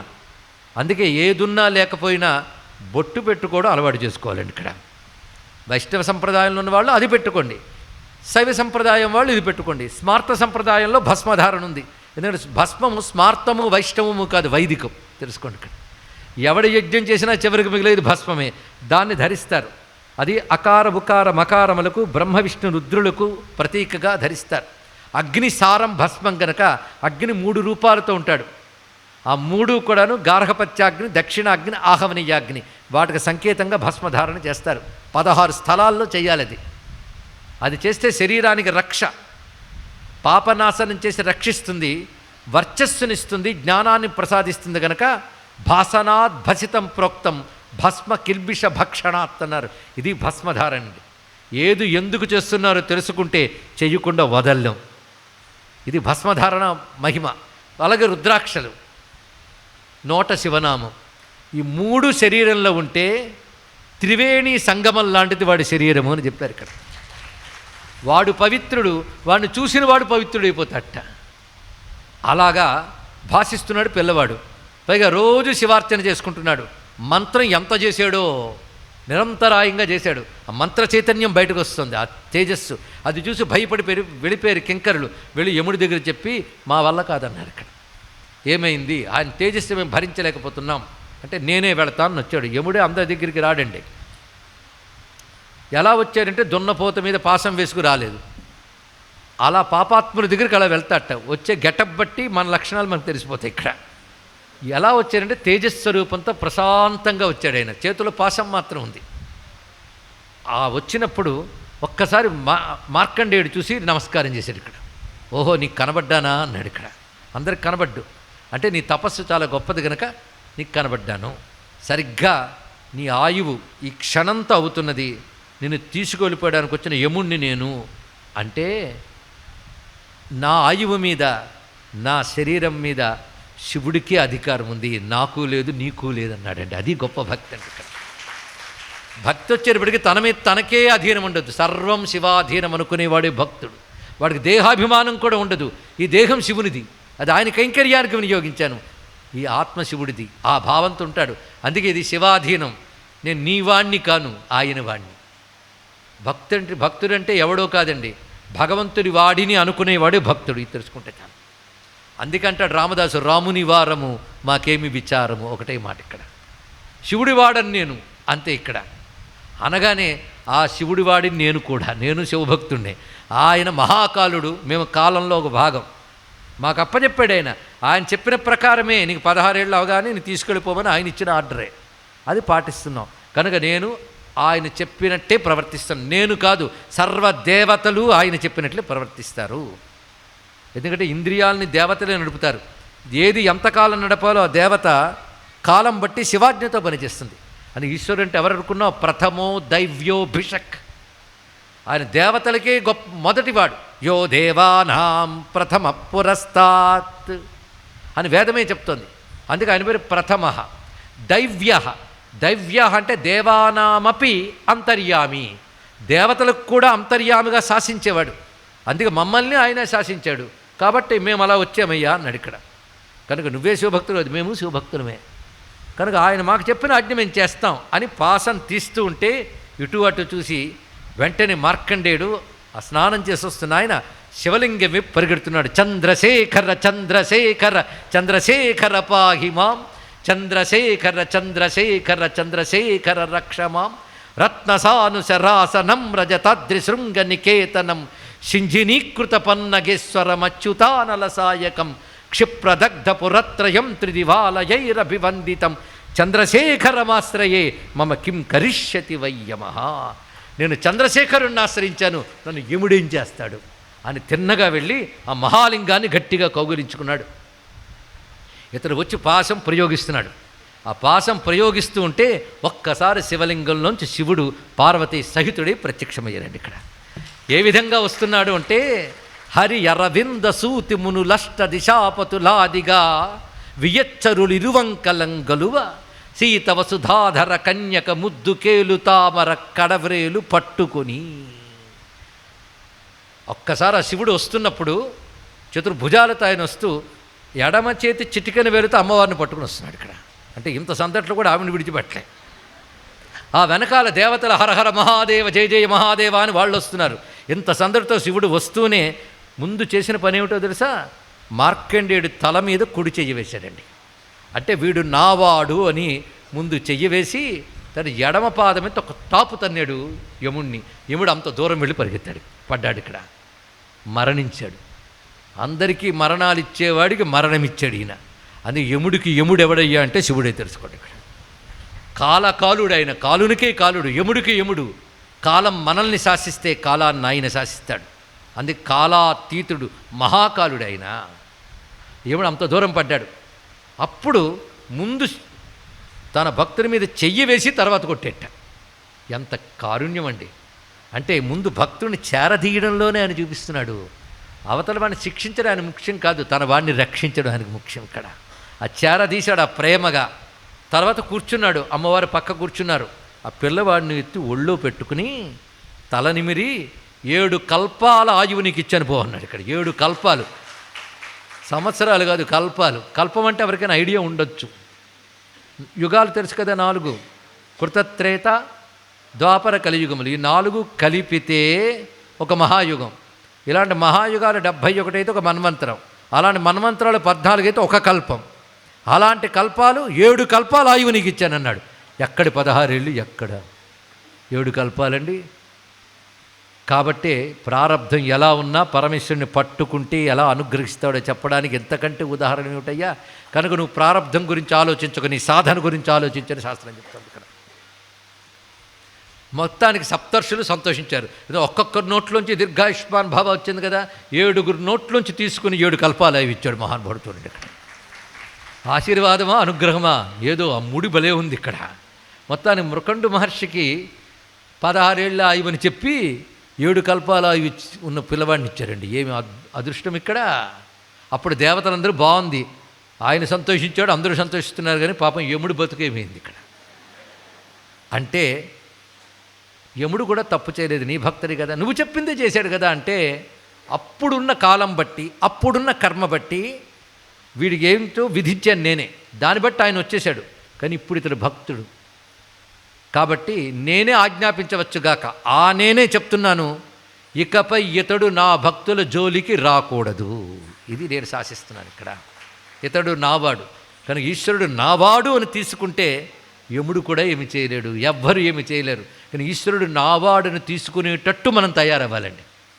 ఈశ్వరుడు నావాడు అనుకోవాలంటే మనం ఏం చేయాలంటే, మనం ఈశ్వరుని వారము అనే భక్తి పెంచుకుంటే దొరికిపోతాడని ఇక్కడ. కనుక ముందు ఈశ్వరుడు నావాడు అనుకో, నేను ఈశ్వరుడి వాడిని అనుకో. తర్వాత ఈశ్వరుడు ఊరుకోడు, ఎందుకంటే ప్రేమలో ఈశ్వరుడు అంతటి వాళ్ళు లేడు, తెలుసుకోండి. ఇక్కడ మనం వారిని వీరిని ప్రేమిస్తాం, ఆ ప్రేమకి ఏమీ లాభం లేదు.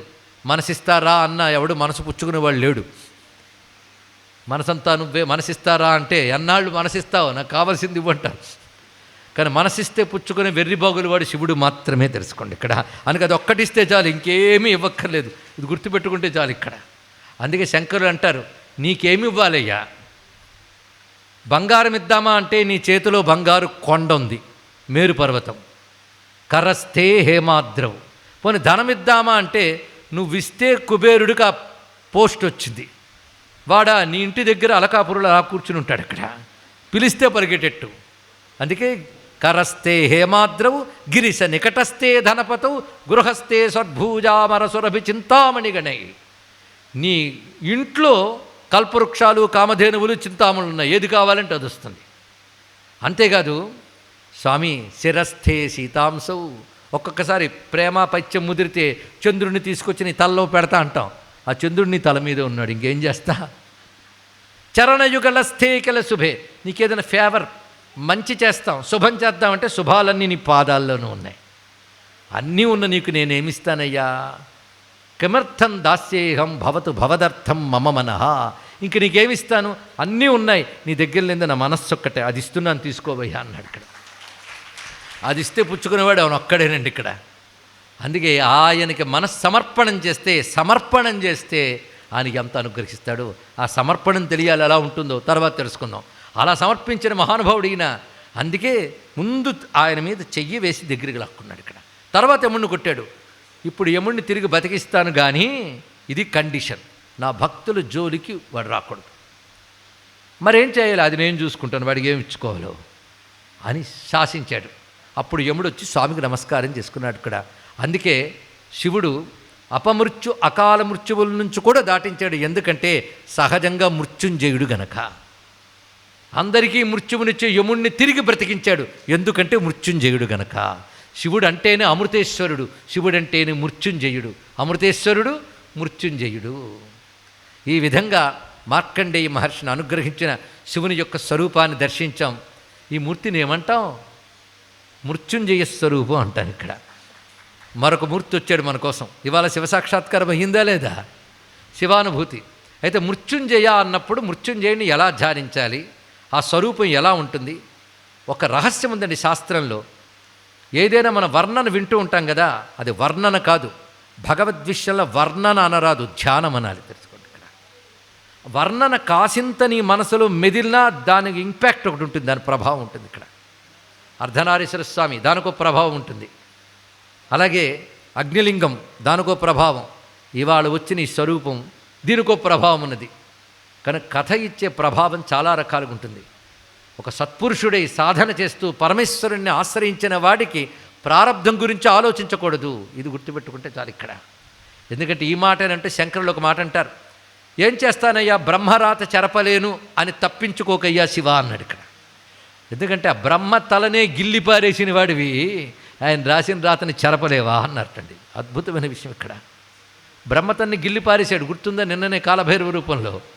అలాంటిది ఆయన రాతను చెరపలేడు. అందుకే శివుడిని ఆశ్రయించిన వాడు దేనికి భయపడ్డు. భయపడితే భక్తి లేనట్లు లెక్క, భక్తికి భయం ఉండదు. అటువంటి భక్తి కలిగిన వాడు యముణ్ణే జయించిన వాడు అయ్యాడు మార్కండేయుడు. అది శివానుగ్రహం యొక్క ప్రభావం ఇది. ఇలా మార్కండేయుడిని అనుగ్రహించిన మృత్యుంజయ స్వామికి నమస్కరిస్తూ స్వస్తి. ఈ రోజున ఒక చిన్న సత్కార్యం అందరి సమక్షంలో చేసుకోబోతున్నాం. మీకు ఋషిపీఠం గురించి చాలామందికి తెలిసి ఉంటుంది. ఋషిపీఠం అనేది 25 ఏళ్ల క్రితం స్థాపించబడ్డ ఒక సంస్థ. ఋషిపీఠం అంటే భారతదేశం అనే పేరుతో పెట్టబడింది, కానీ ఇది పీఠం కాదు. ఇక్కడేం పూజలు పునస్కారాలు, పీఠాధిపతులు లేరు. ముందు అది విన్నపం.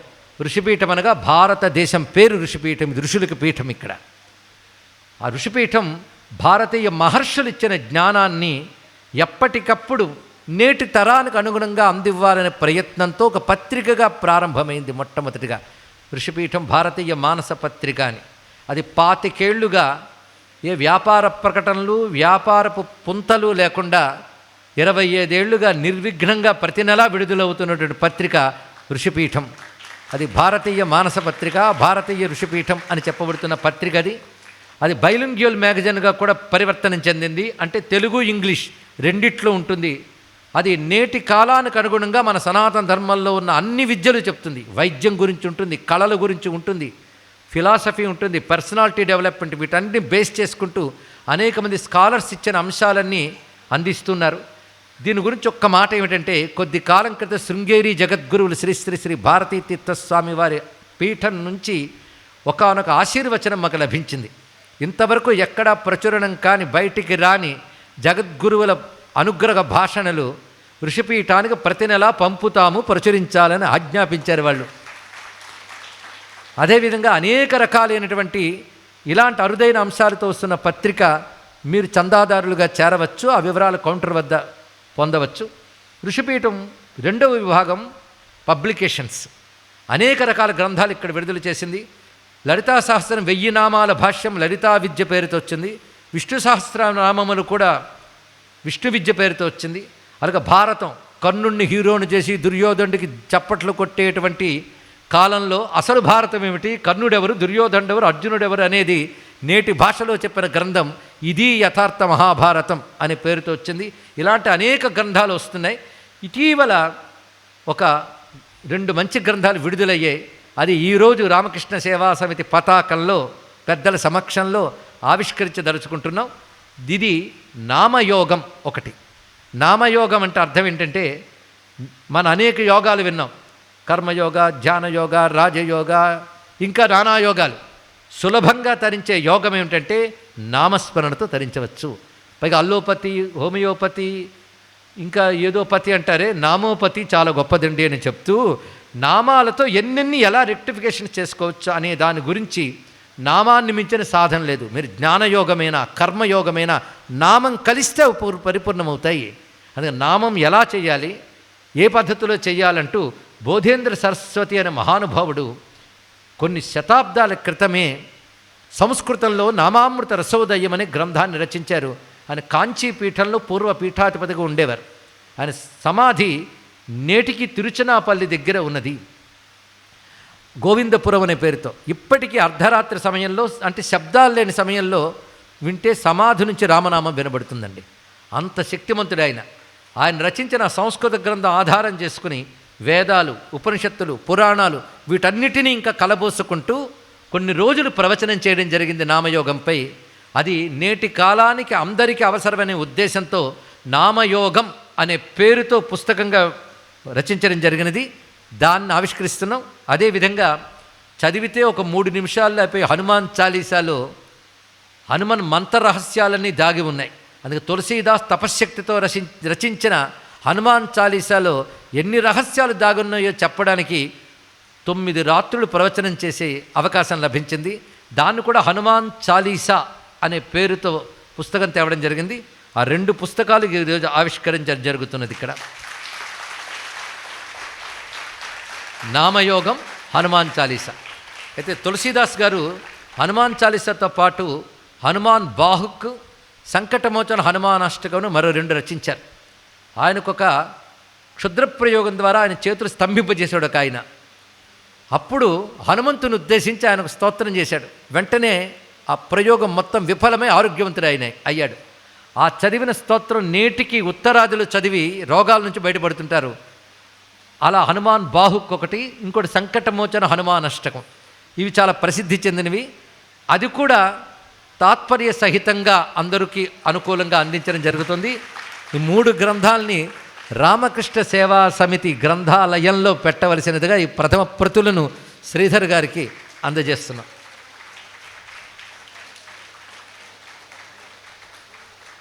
అదేవిధంగా ఇక్కడ శివపదాలు చూశారు మీరు.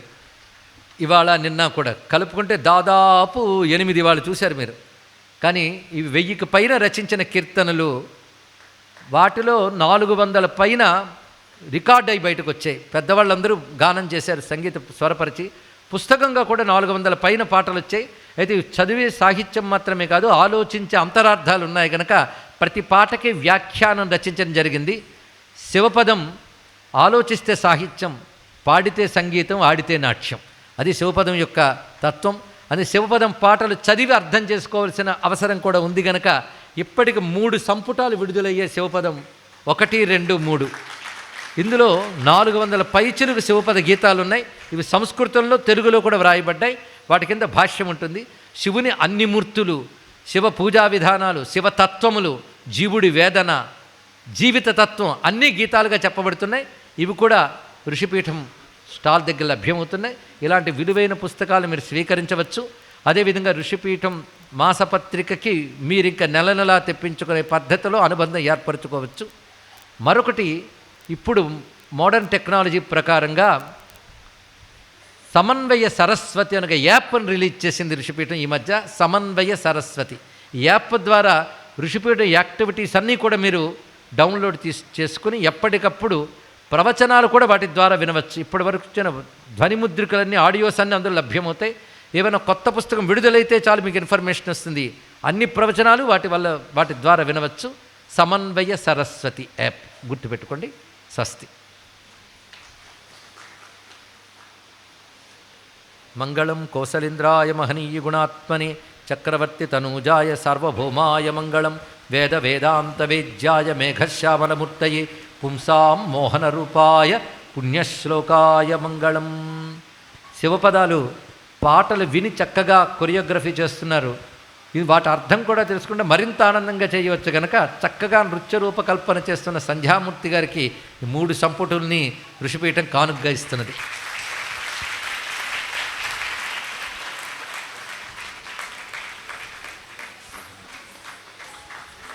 కాశీక్షేత్ర నివాసాయ కామితార్థప్రదాయినే విశాలాక్షి సమేతాయ విశ్వనాథాయ మంగళం.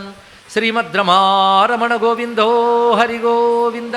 నమః పార్వతీపతయే. హర హర Mahadeva. Thanks for watching. Please comment, like, share and subscribe our channel.